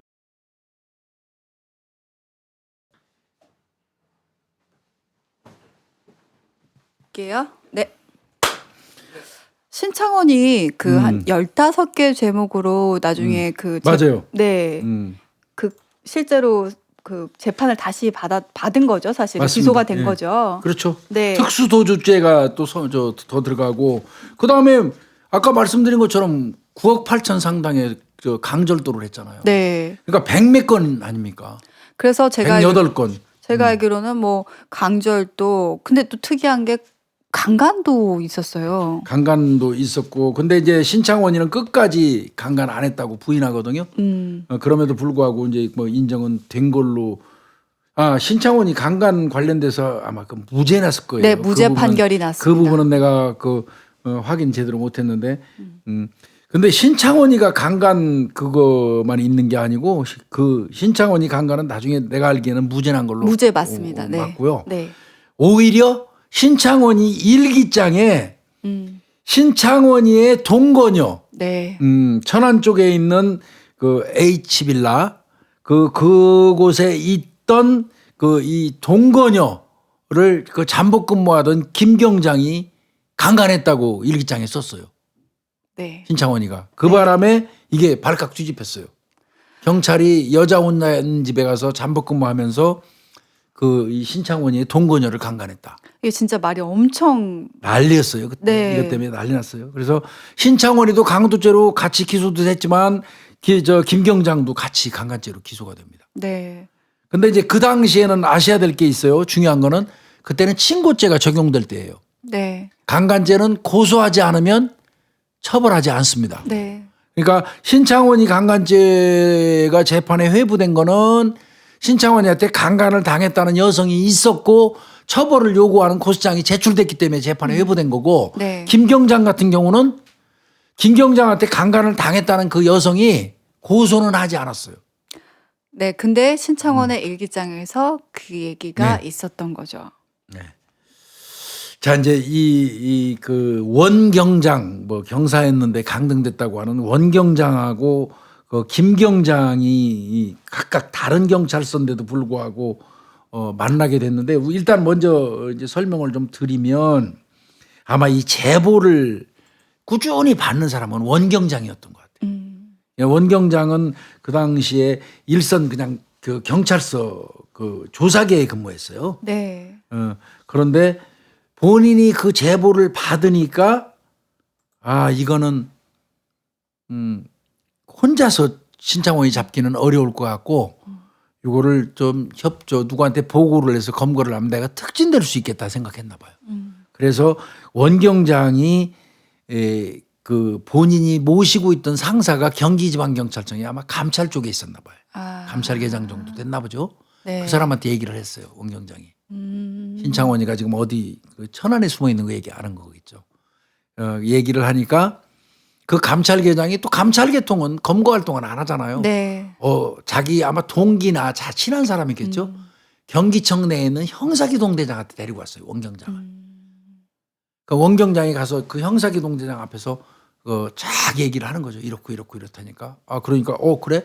그러면 그 당시에 전체 경찰을 소집하든지 그래야 되는데 그것도 기동대장 딴 생각이 있었나 모양이죠. 그러면 딴 생각이 있었다기보다는 그 제보 내용이 나오지만 그게 실제 사실인지 여부는 확인이 안 된 거잖아요. 그러니까 약간의 리스크는 있었겠죠. 네. 그러니까 그러면 너 원경장 너한테 내가 우리 형사 기동대원 중에서 빠릿빠릿한 형사 하나를 붙여줄게. 걔를 데리고 네가 그러면 그 제보 받은 내용이 사실인지 그다음에 잠복하는 거 이걸 좀 해봐. 이렇게 된 거예요. 그래서 그 두 사람이 어떻게 보면 신창원이한테는 끝까지 쫓아다니던 사람으로 그 인식이 되는 겁니다. 이게 이제 1차 이 원경장 같은 경우는요. 사실은 이제 이 김경장을 만나기 전에요. 97년 10월 16일 날 먼저 이 세차장 주인한테 그 제보를 받아요. 네. 원경장이 세차장 이 주인한테 그 제보를 받아가지고 그때 갈 때 후배들을 소집해요. 그러니까 이제 좀 건들건들하고 힘 좀 쓰고 뭐 내가 알기에는 그 사범도 있어요. 운동. 그 사람들을 소집을 해가지고 천안에 있는 그 H빌라를 그 원경장이 처음에 급습을 한번 해가지고 실패해요. 그런 게 있어서 이제 한번 놓쳤잖아요. 네. 그러고 난 다음에 그 며칠 후에 또 제보를 또 받는 거예요. 그때도 또 집하고 전화번호 그 동네 집원까지 받는단 말이에요, 원경장이. 그러니까 원경장이 신창원이를 잡으려고 애는 무지하게 썼던 건 맞습니다. 노력을 많이 했네요. 그리고 신창원이 잡으면 써먹으려고 그 총 함부로 지급이 안 되니까 일선경찰서 조사기 직원이니까 총을 받을 수 있는 권한이 없잖아요. 뭔 사건이 있어야지 받는데 조사기 직원한테 또 권총 지급 안 하잖아요. 그러니까 신창원이 이 잡을 때는 자기가 힘으로 안 되면 그 쓰러뜨릴 수 있는 거, 그 상기 아까 얘기한 것처럼 멧돼지도 쓰러진다는 강력 가스총을 구입하는 거예요. 사비를 들여서. 그리고 이제 아까 얘기했던 것처럼 이제 그 이후에는 혼자 한번 실패한 경험이 있으니까 형사기동대장 그 협조 받아갖고 김경장을 소개받는 거죠. 그래서 이제 이 박모 씨가 살던 그 집 잠복을 하게 되는 건데, 에이 이거 참 얘기하면 이 김경장 같은 경우는 기동대장의 그 지시를 받고 원경장 밑으로 들어갔잖아요. 네. 근데 원경장 같은 경우는 경찰서에도 말을 안 했어요. 자기가 근무하는 경찰서에도 신창원이 쫓고 있다는 거를. 그러니까 거기 서장도 모르고 직속 상관도 몰라요. 그러니까 낮에는 근무해야 되잖아. 네. 낮에는 근무해야 되니까 지원받은 김경장한테 모든 일을 시키는 거야. 그리고 지는 밤에만 이제 그 협조하는 형태가 되는 거예요. 그러니까 감시하라고 있으라고. 그렇죠. 네. 그러니까 어떤 면에서 보면 특진의 눈이 멀은 거죠. 예. 그래서 아까 말씀드린 것처럼 두 사람이 덮쳤다가 TT곤총이니 뭐니 다 이게 가스총까지 쐈는데도 불구하고 검거 못하고 그러는 바람에 이게 나중에 뽀록 났잖아요. 네. 그 바람에 특진응고사하고 둘 다 해임돼 버려요. 해임. 김경장, 원경장 해임돼 버려서 이 사람들 이제 끝났다고 생각했는데 그래도 소송하고 소청해 가지고 복직은 겨우 하게 된단 말이에요. 복직은 겨우 하고. 그런데 김경장 같은 경우는 아까 말씀드린 것처럼 서두에 네. 신창원은. 일기장이 나오면서 잠복하면서 신창원이 동거녀를 강간했다 해가지고 그게 드러나면서 파면돼 버리는 거예요. 그러니까 참 신창원의 일기가 김경장 같은 경우는 강간으로 얼룩지면서 파면당하는 그런 꼴이 난 건데요. 물론 뭐 김경장은 1차 경찰에서 인정했어요. 강간했다고.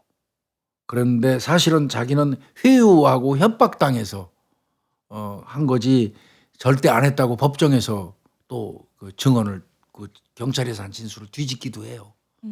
근데 저는 이 얘기를 하고 싶은 거예요. 과연 진짜 김경장이 강간했을까? 그거는 여전히 저는 미지수예요.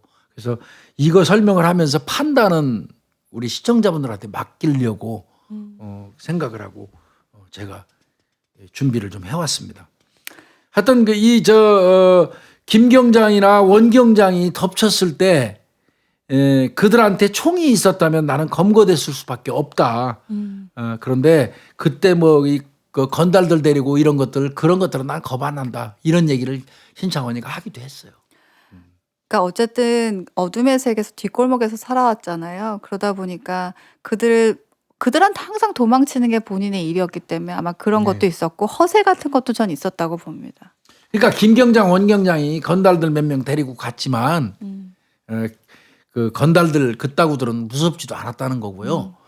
또 그 다음에 김경장은 그 검거할 때 왜 적극적으로 안 했냐면 김경장은 그 즈음에 순경에서 경장으로 그 치기배 뭐 이런 것들을 검거하는 바람에 특진을 했어요 이미. 그러니까 특진 사항이 안 되는 거예요 김경장은. 그렇기 때문에 네. 원경장이랑 엮어준 거죠. 그러니까 또 형사기동대장이나 이런 사람들이 김경장한테 그렇게 얘기한 거예요. 너는 검거할 때 보조만 해라. 네가 앞장서지는 마라. 원경장이 잡을 수 있게 도와줘라. 어떤 조건은 제시했겠죠. 그러니까 원경장이 적극적으로 검거 활동할 때 김경장은 뒤에서 약간의 방임 상태에 있다가 신창원이가 칼 딱 집어들고 덤비니까 김경장 같은 경우는 건달들도 또 놀란 거예요. 데려간 놈들도 놀래갖고 주춤주춤 뒤로 빠진 거고 그러다 보니까 저 원경장 혼자 남은 거 아니에요. 원경장은 그때 혼자서 검거한다고 멧돼지도 잡는다는 그 가스총을 2발 발사했는데 신창원이 까딱도 안 하거든요. 그 바람에 못 잡게 된 거죠. 네. 근데 이게 한두 번이 아니다 보니까 진짜 원경장은 3번을 놓친 거잖아요. 맞습니다. 그러다 보니까 이게 참 어떻게 노력이라고 해줄 수는 없는 부분인 것 같아요. 그러니까 추적은 끊임없이 제보받아서 하긴 했는데 이상하게 다 실패를 한 거고 원경장이 생각 한번 잘못하는 바람에 이런 경우가 생겼는데 뭐 원경장은 사실 그냥 일선 경찰서 조사기라는데 평택 경찰서 조사기 직원이었어요. 그 바람에 평택서장까지 다 날린 결과가 됐고 김 경장 같은 경우는 경기청 형기대였는데 자 김 경장이 이제 결국 파면됐잖아요. 네. 이 피해 여성이 피해자라고 주장하는 동거녀는 김 경장을 강간죄로 고소하지 않았기 때문에 그때는 친고죄가 있어서 처벌 못했단 말이에요. 네. 처벌 안 하는 대신에 파면은 됐죠, 징계로. 네. 파면은 됐는데 이제 그러다 보니까 김 경장 같은 경우는 이제 신창원이 강간 사건 재판, 뭐 검거 과정 재판 뭐 이런 거 할 때 증인으로 출석도 하긴 했는데 그러다 보니까 그 과정에서 신창원이 이 변호사가 엄상익 변호사예요. 네, 실제로 907일의 고백이라는 책을 썼던 거는 신창원의 얘기를 듣고 엄상익 변호사가 쓴 맞습니다. 거예요. 엄상익 변호사가 신창원이 변호사였는데 그러니까 엄 변호사가 그 김 경장을 많이 만났던 것 같습니다. 그래서 실제로 물어봤어요. 김 경장한테 너 강간 한 거 사실이냐? 절대 아니다. 내가 잠복하고 있으면서 여자를 강간하겠냐 그 말이 되느냐 이렇게 얘기했는데 엄 변호사 같은 경우는 그럴 수도 있다. 정복 입고도 뭐 숙직실 데려가서 강간도 하는 그런 일이 있었는데 잠복하면서 강간 안 했다는 게 말이 되냐. 이 잠복 시간이 밤 10시부터 새벽 2시나 3시까지 했대요. 원래 잠복은 김 경장 혼자서 했는데 밖에서 했었다는 거예요. 원래는 차 안에서. 그러다가 이제 너무 춥고 그러니까 이제 나중에는 그 동거녀 집에 들어가서 잠복을 하고 라면도 끓여주고 그랬대요. 동거녀가 커피도 타주고 그랬었대요. 그래서 초창기에 처음에는 그 형사기동대장이 실탄하고 권총도 줬었다는 거예요. 그 김 경장한테. 그때 신창원이가 들어왔었다면 총기를 사용해서 그 장전까지 하고 있었으니까 잡았을 수 있었다는 거죠. 근데 그때는 안 들어왔었고 이제 나중에 들어오는 바람에 권총 반납하고 난 이후에 들어오는 바람에 이제 놓쳤다 이렇게 얘기가 되고 있고요. 방이 3개가 있었는데 앞뒤 베란다가 있고 그랬다는 거예요. 그러니까 여자 같은 경우는 자기 안방에서 자고 김 경장은 거실에서 이제 있었나 봐요. 신창원이가 언제 나타날지 모르니까 권총 딱 들고 이렇게 있었던 거예요. 근데 문제는 비공식적인 직무였잖아요. 네. 공식적으로 직무였으면 뭐를 쓰죠? 감시일지 쓰잖아요. 잠복근무 근무일지를 쓸 거 아니에요. 네, 근무일지가 김 경장한테 없는 거예요. 이거는 본인한테 엄청나게 불리하게 작용한 게 맞습니다. 그러니까 낮에는 원 경장이 시키는 거 뭐 이런 거 하느라고 왔다 갔다 하고 밤에는 가가지고 신창원이 오면 이제 검거하려고 그렇게 거실에서 대기를 했는데 그 과정에서 나를 강간했다 하고 이제 그 여자가 신창원이 동거녀가 얘기하는 바람에 그거를 신창원이가 듣고 신창원이가 일기를 쓰는 바람에 한번 그 놓친 것 때문에 해고됐다가 다시 복직했는데 신창원이 일기가 나오니까 그때는 아예 파면돼 버린 거예요. 그러니까 김 경장은 엄청나게 운이 없는 사람이기도 하죠. 이거 원 경장 같은 경우는 무도경관 출신이래요. 무도 특채인 거죠? 네, 무도 특채인데 왜 그렇게 그랬나 모르겠어요. 김 경장 같은 경우 일반 공채예요. 일반 공채인데 91년도에 들어와 가지고 용인 안성 쪽에서 형사 활동하면서 달리는 그 고속도로 상에서 달리는 차에 뛰어들어가고 치기배도 검거하고 그래 가지고 조직폭력배 검거 실적 우수 형사로 선정돼서 순경에서 경장 특진했던 사람이에요. 그러니까 상당히 똑똑한 어떤 경찰 입장에서 보면 인재가 그렇게 된 거죠. 이게 김 경장이 자세히 진술하더라고요. 97년도 10월 28일 날 본인은 경기경찰청 그 형사기동대 2층 사무실에서 깡패 데려다가 조사하고 있었대요. 조사하고 있는데 1층에 아마 형사기동대장실이 있나 보죠. 거기 오라고 부르더라는 거예요. 갔더니 거기에 원경장하고 감찰계장하고 대장이 있더라는 거예요. 그런데 거기서 딱 그러더라는 거예요. 이거 극비인데 너만 알고 있고 절대 말하지 마라 그러면서 원경장이 신창원이 첩보를 입수했는데 그거에 대해서 너한테 지금 중요한 그 하명을 하려고 한다. 그게 이제 김경장 빠릿빠릿한 형사 소개한 게 거기서부터 김경장의 불행이 시작된 거죠. 근데 저는 지금 문득 그런 생각이 들었던 게 기동대장을 움직일 정도였으면 그 제보가 되게 구체성이 있었고 나름 그렇죠. 네, 그리고 기동대장도 설득할 만한 거였다면 이거는 제보가 거의 확실하다고 본인들이 판단한 거였잖아요. 그렇죠. 근데 이거를 달랑 2명을 보내서 이해가 안 가요. 이 부분도 이해가 안 가요. 결국은 뭐 그 사람들 다 그 상응한 처벌을 받았지만요. 하여튼 딱 내려가니까 대장하고 감찰계장하고 원경장이 있더라는 거예요. 이거는 엄상익 변호사가 김경장의 진술을 들어가지고 이야기해 준 내용이에요. 그런데 김경장하고 원경장은 용인에서 발생했던 중학생 피살 사건 때 그 인연은 있대요 서로. 안면은 있는 사이인데 가니까 있더라는 거죠. 그러면서 그 당시에 기동대장이 투투건총 주면서 실탄 7발하고 같이 줬다는 거예요.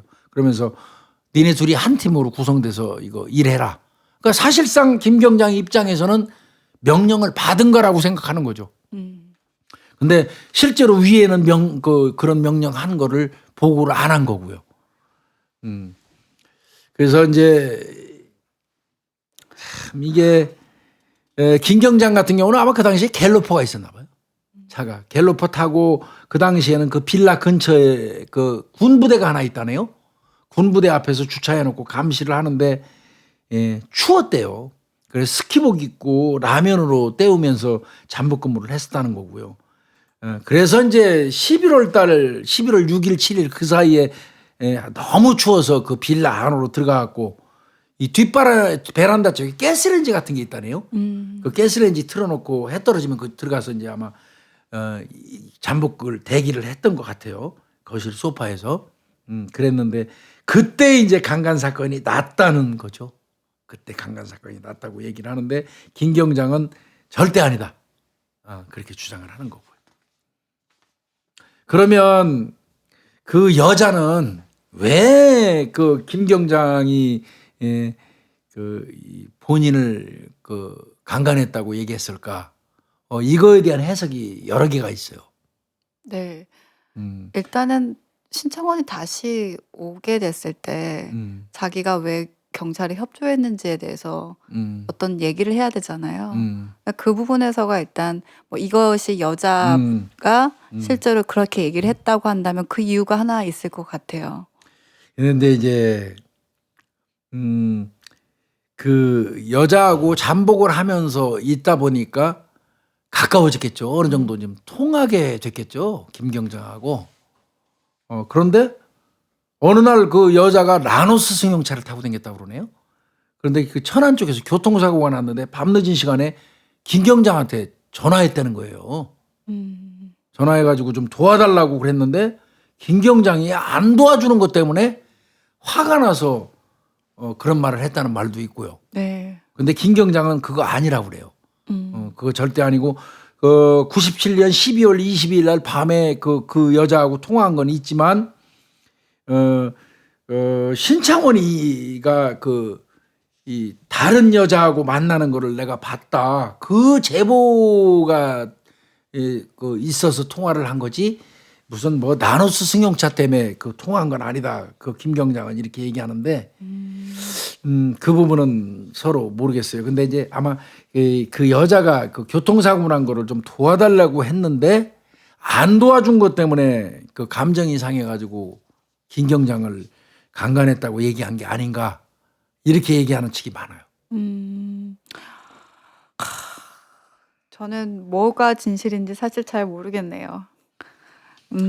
그 검거 김경장하고 이 원경장이 검거하러 딱 들어갔을 때요. 집에 있는 거 있다고 딱 들어갔을 때 신창원이가 그렇게 태어날 수가 없더래요. 그 건달 한 100명 그다음에 원경장 김경장이 딱 들어가서 꼼짝마 딱 하는데 신창원이가 이렇게 쳐다보고 또 이렇게 돌아보더니 부엌에서 시칼을 딱 들더라는 거예요. 그리고는 도망을 가는 게 아니라 두 사람을 향해서 다가오더라는 거예요. 그 순간 이미 제압돼 버린 거예요. 그리고 김경장 같은 경우는 이미 저 지시를 받았잖아. 네가 앞장서지 말라고. 그리고 또 그 건달들도 말이 건달이지 칼 들고 신창원이는 이미 그 당시에 엄청나게 유명한 사람이 돼버렸잖아. 네. 대단한 사람이 된 사람이 딱 덮쳤는데도 불구하고 경찰이 둘이나 있고 자기들 5명이면 7명이 딱 들어가서 덮쳤는데도 불구하고 눈 하나 까딱 안 하고 턱 쳐다보더니 칼 딱 들고 오히려 다가오니까 거기서 제압의 게임이 끝난 거야. 김경장은 적극적으로 하지 말라니까 뒤로 빠졌고 그다음에 건달들은 덩달아서 뒤로 빠졌고 원경장은 가스총을 2발이나 쐈는데도 까딱 안 하고 그 게임 끝난 거예요 거기서. 신창원이가 얼마나 무서운 놈이에요. 그러니까 가스총도 막 던졌다는 거 아니에요. 어? 그리고는 사실 원경장이 총이다 그러면서 도망갔다는 거 아니에요. 창피시러 죽겠어 진짜. 사람의 심리를 되게 잘 아는 것 같아요. 그러니까 그런 상황에서 어떻게 자신이 처리를 해야 그들이 겁을 먹고 내가 어떻게 하면 효과적으로 빠져나갈 수 있는지가 되게 심리전도 그렇고 자기 신체에 대한 어떻게 보면 컨트롤 능력도 굉장히 좋은 사람이었던 것 같아요. 맞아요. 그리고 이제 원경장하고 김경장이 왜 저 동네 후배들을 데리고 갔겠어요. 그 전에 그 상사한테 부탁을 했다는 거예요. 총도 좀 주고 지금 이번 제보는 분명하다. 총도 좀 주고 대테러 요원 한 10명 붙여줘라. 이렇게 부탁을 했다는 거예요. 그거 붙여줬으면 신창원이 바로 잡혔어요. 그런데 그건 아마 승낙을 안 한 것 같아요. 알아서 하라고 해버리니까 거절을 받은 거죠. 그러니까 아니, 그래도 난 이해가 안 가요. 그 부분이. 아니 그렇게 김경장까지 붙여줄 정도면은 제보에 그러니까요. 대해서 어느 정도 확신이 있었을 텐데 어쨌든 자기 공적이 안 될 가능성이 크다 보니까 그리고 이제 실패가 있었고 그러다 보니까 이제 부담 같던 것 같아요. 이제 손을 빼는 과정이었던 것 같아요. 그러니까 테러 요원 한 10명 붙여주고 진짜 총 좀 줘라. 이번에 분명히 이건 진짜 제보 맞다. 그랬음에도 불구하고 안 알려준 거고요. 결국은 둘이서 이제 그 뭐라 그러게 동네 후배들 100명 데리고 와서 아까 얘기한 것처럼 싱크대 앞에서 신창원이가 칼 들고 오히려 다가오니까 도망친 거고, 그 원경장도 실패한 거고 그런 거죠. 그래서 김경장 같은 경우는 그때 대장이 총 안 준 게 너무나 아쉽다. 그게 굉장히 이제 그거 바람에 해임됐잖아요. 해임되니까 그 퇴직금 지급되고 해임되니까 그래도 못 견디겠으니까 행정소송 해가지고 승소해서 결국 복직되는 거란 말이에요. 99년도에. 근데 복직된데 아까 말씀드린 것처럼 신창원이 일기가 나오면서 그때는 이제 그 형사기동대에 있다가 복직되면서 저쪽 안성경찰서 파출소로 발령나서 거기서 이제 순찰 도는 거예요. 난 진짜 신창원이 잡으려다가 놓쳐가지고 완전히 이제 좌천된 거 아니에요. 에이씨 이제 그러고 있는데 어느 날 신창원이 일기가 7월 16일 날 검거되고 나서 이제 네. 나왔어요. 그 신창원이 일기가 나오니까 순찰 돌고 있는데 7월 18일 날 그러니까 이틀 만이죠. 신창원이 검거되고 이틀 만에 밤 9시에 순찰 돌고 있는데 저 경찰청 경기경찰청 강력계로 들어오라고 그러더라는 거 아니에요. 그 김경장을 들어갔더니 실토해라 강간한 거 이러면서 이제 형사들이 김경장을 추궁을 했다는 거예요. 그래서 끝까지 자기는 안 했다. 나도 범인 많이 검거해서 경찰청 사람들에도 출연했다는 거예요. 그 김경장이 내가 이 세상에 그 잠복근무하면서 그 여자를 내가 그 강간하겠냐 이러면서 이제 부인을 했는데 그때 그 여자까지 와가지고 또 대지를 시키더라는 거예요. 그때 여자는 했다고 얘기하더라고요. 그 한 날짜가 11월 3일 날 02시에 강간했다. 근데 11월 2일 날부터는 잠복을 안 했다는 거예요. 김경장은. 그리고 총도 그때 반나반날이래요. 11월 2일 날이.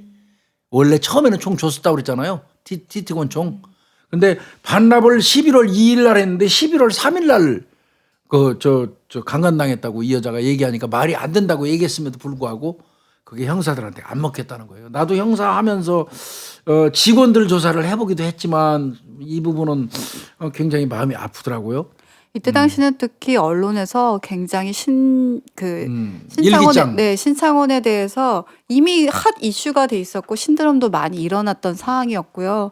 그러니까 기정사실화한 것 같아요. 네, 그러니까 신창원의 일기 자체가 어떻게 보면 그대로 반영이 되고 우리는 그냥 신창원 다 진실만을 말한다는 어떻게 보면 그렇게 프레임에 돼버렸어요. 묶여버렸을 수도 있는 거죠. 그러니까 뭐 이제 경찰 강력계 형사들은 뭐 당연히 김경장이 강간한 걸로 생각한 것 같고, 너 자꾸 이렇게 그 부인하면 이 여자는 지금 그 고소장 안 낸다고 그러는데, 아까 얘기한 것처럼 친고죄가 있을 때잖아요.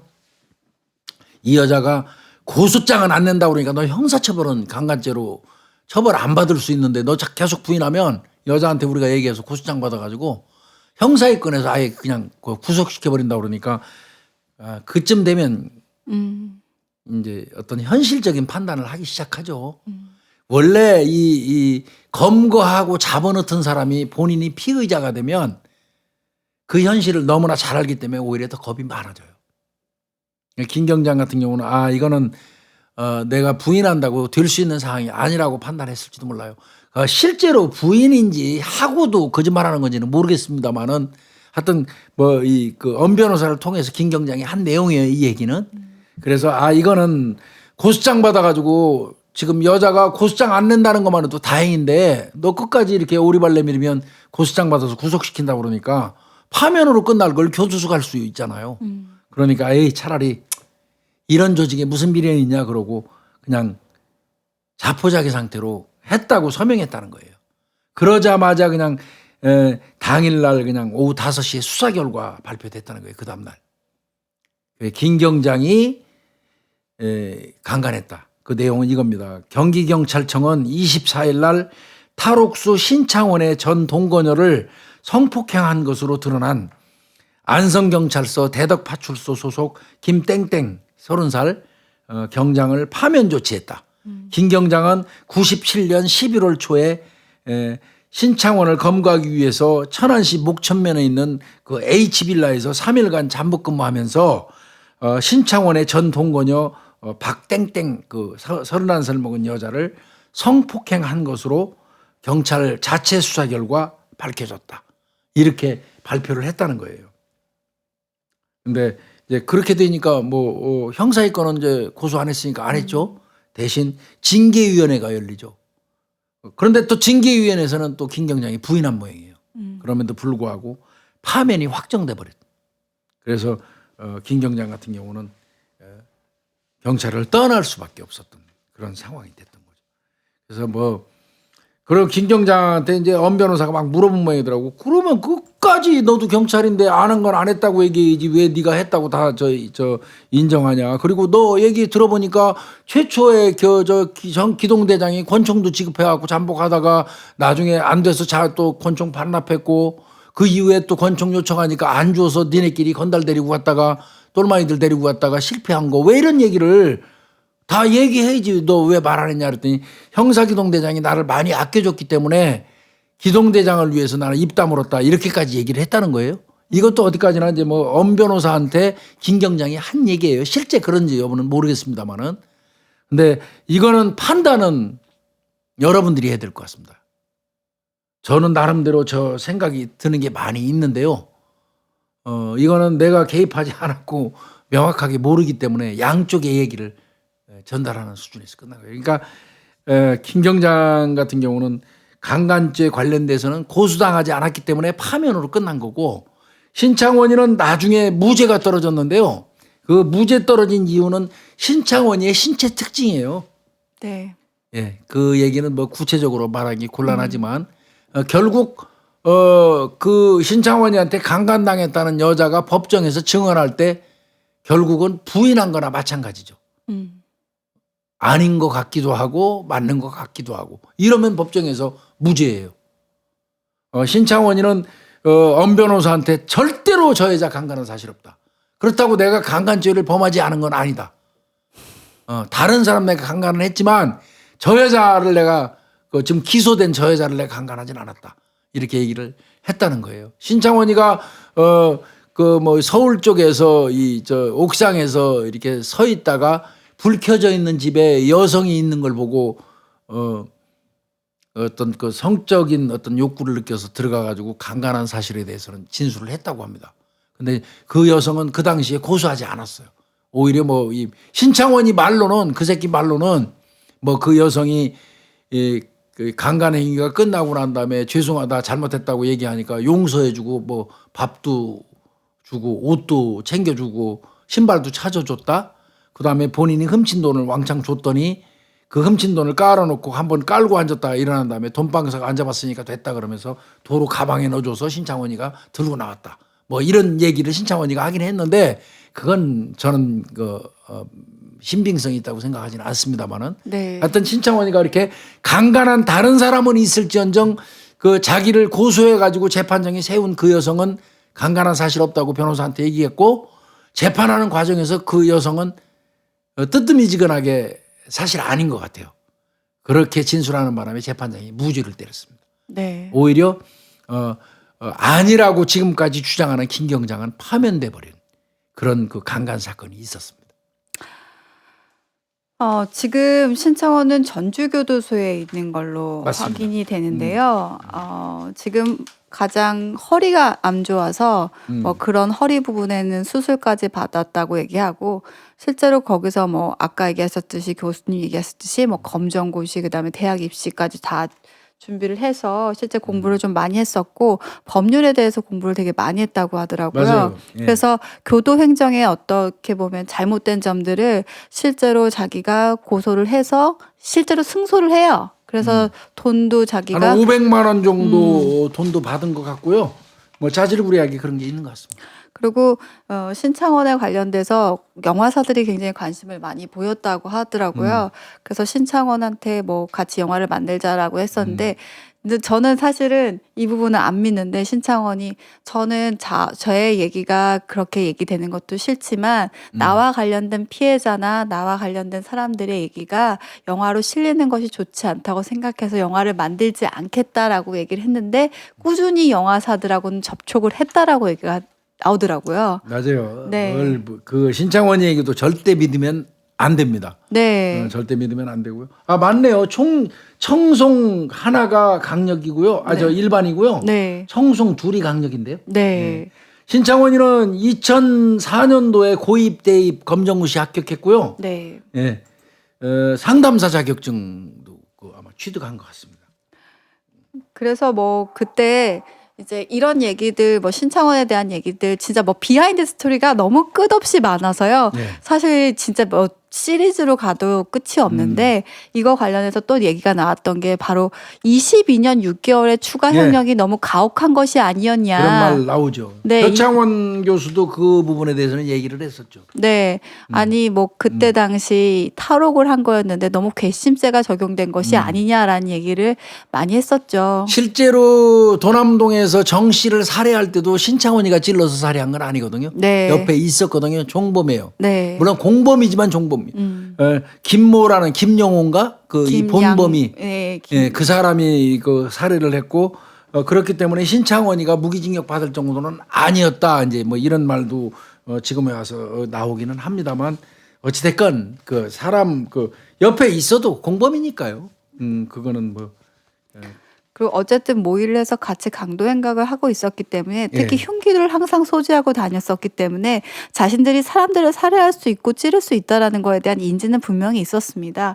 그리고 탈옥이라는 것 자체도 그럼요. 진짜 그 신창원 하면 너무 신드롬이 많이 만들어져서 신창원이 굉장히 영웅처럼 그려지지만 범죄자였을 뿐이고요. 그럼요. 네, 아까 교수님 얘기하셨듯이 9억 원 상당의 진짜 뭐 절도 금액뿐만 아니라 도망 다니면서 강절도 강간까지 했던 사람입니다. 그렇지만 미화하면 안 되지만 이 신창원이 계속 뭐 신창원이든 우리 앞에 얘기했던 지강원이든 얘기하는 것들이 불우한 어린 시절이 있었고 그것에 대해서 너무 사회가 가혹했고 교도행정시설에서 나를 오히려 범죄자로 만들었다라는 메시지들을 계속 던지고 있는 건 사실이에요. 그것을 뭐 우리가 다 믿을 수는 없지만 그런 부분들이 사실 이제는 교정이라든지 어떤 사회 시스템을 만드는데 적용이 돼야 된다라는 거는 있는 것 같습니다. 신창원이가 교도소 수감 중에 있는데 지인의 소개로 그 목욕봉사 장애인들 네. 목욕봉사를 하고 뭐 이러던 여성이 와가지고 옥중 결혼하자. 네. 이런 얘기를 했었는데 신창원이가 거절했다고 그러죠? 네, 그 사연이 실제로 이분이 이제 그 장애인 시설에서 얘기하는 목욕봉사 같은 거 하시는 분이었는데 이름이 있던데 이름이 아니라 그 직업이 있는데 그분하고 이제 아마 그 교도소 안에서 봉사활동하면서 만나게 됐던 것 같아요. 지인 소개로 했다고. 네, 그러면서 매일 같이 만날 수는 없으니까 편지를 주고받으면서 이제 결혼을 하자라고. 신창원이 입장에서는 옥중 결혼하면요 결혼을 하는 게 손해가 아니에요. 물론 내가 볼 때 신창원이는 감형받아서 나올 확률은 네. 0%인데요. 네. 그래도 이 무기수들이나 이런 사람들이 결혼을 하면 돌보고 갈 수 있는 곳이 정해지기 때문에 가정이 꾸려지기 때문에 득이 많거든요. 그러니까 신창원이에서 거절할 이유도 사실은 없는 거죠.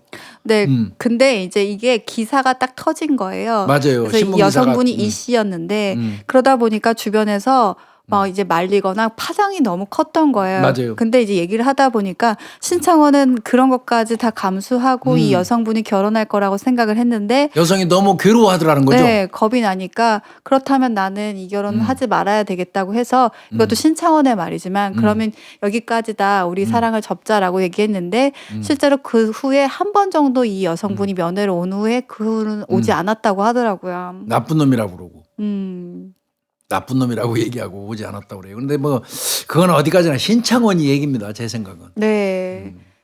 그래서 뭐 또 그 전에도 신창원이 이제 여성과 관련돼서 굉장히 사랑한 여성이 있었는데 자기가 무기징역을 받게 되면서 이제 다시 사랑할 수 없게 되다 보니까 그 여성에 대해서도 다시는 나를 만나러 오지 말라 이렇게 해서 잊어버린데 7년? 있는데 7년이 걸렸기 때문에 이 여성분도 그렇게 놔주는 게 맞다라고 얘기를 했다고 하네요. 하여튼 분명히 말씀드리는 거는 이 사건 신창원이가 준 교훈은요 몇 가지 됩니다. 어찌됐건 뭐 교훈이라고 하기는 뭐하지만 우리 환경이랄까요? 어려서부터의 어떤 그 가정에서부터 시작되는 그 인격 형성 과정에 있어서의 문제점. 네. 그 다음에 어려서부터 소년원을 들락거리면서 교도 행정의 문제점. 또 더 나아가서는 교도소에서의 어떤 감시소홀 같은 부분 탈주할 수 있는 그런 환경 조성 그것도 엄밀히 얘기하면 잘못된 거니까요. 그 다음에 그러니까 어떻게 보면 실수는 교도소에서 했어요. 큰 잘못은 교도소에 했는데 그 똥을 다 떠안은 거는 경찰이에요. 그냥 가는 족족 두들겨 맞고 놓치고 총 뺏기고 속된 말로 개망신 당한 거는 경찰이고요. 그러다 보니까 국민들 입장에서는 경찰에 대한 불신이 하늘을 찔렀던 거고요. 검거 못하는 건 경찰이 가장 대우받는 거 인정받는 건 뭐겠습니까? 범인 검거할 때예요. 네. 근데 그 범인을 검거해야 되는 경찰이 맞닥뜨려갖고 총 들고 가서도 두들겨 맞고 총 뺏기고 그것도 한두 번도 아니고 그러다 보니까 경찰이 비난의 어떤 한복판에 노출됐던 거고요. 물론 그것 때문에 신창원이 효과가 엄청나게 경찰에 많이 도입됐어요. 이제는 나 혼자 슬그머니 잡아갖고 특진한다. 이거는 보고 안 하면 검거해와도 징계맥입니다. 오히려. 네. 신창원이 사건 이후로요.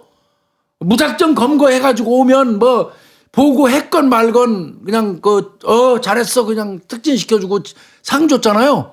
신창원이 사건 이후에는 중요 범인을 검거할 때 위에다 보고하지 아니하고 몰래 가서 혼자 검거해 오면 이거는 상을 주는 건 그냥 중징계를 줘버렸어요. 그건 지금도 이어지고 있어요. 그게 신창원이 효과예요. 그러니까 공명심으로 혼자 잡으려고 맘먹는 사람은 없어졌어요. 그건 지극히 잘한 거예요. 네. 그런 신창원이 효과. 그러니까 이제 그런 메시지, 경찰 조직의 어떤 변화를 주는데도 신창원이가 기여를 했고요. 네. 신창원이 그런 말을 했습니다. 나에 대해서 너무 미화해서 쓰지 말아달라. 실제로 교도소에서 만난 수감자들이 자신을 되게 영웅처럼 대하거나 사인을 해달라고 하는 사인해달란데요 교도소에서 네, 신창원이한테. 수감자조차도 있었다고 합니다. 근데 신창원이 그런 말 하더라고요. 난 실패한 인생이다. 당연히 실패한 인생이죠. 속된 말로 신창원이 거지 같은 인생이죠 그 새끼는. 나는 피해를 입힌 사람도 많고 나로 그래요. 인해서 고통을 받는 사람도 많다. 난 이 안에서 내가 그런 부분들이 왜 생겨났고 다른 사람도 그러지 않을 수 있는 것들. 사실 범죄자가 제일 잘 알기 때문에 그런 부분에 대해서 얘기하고 생각하고 싶다라고 얘기를 하고 있습니다.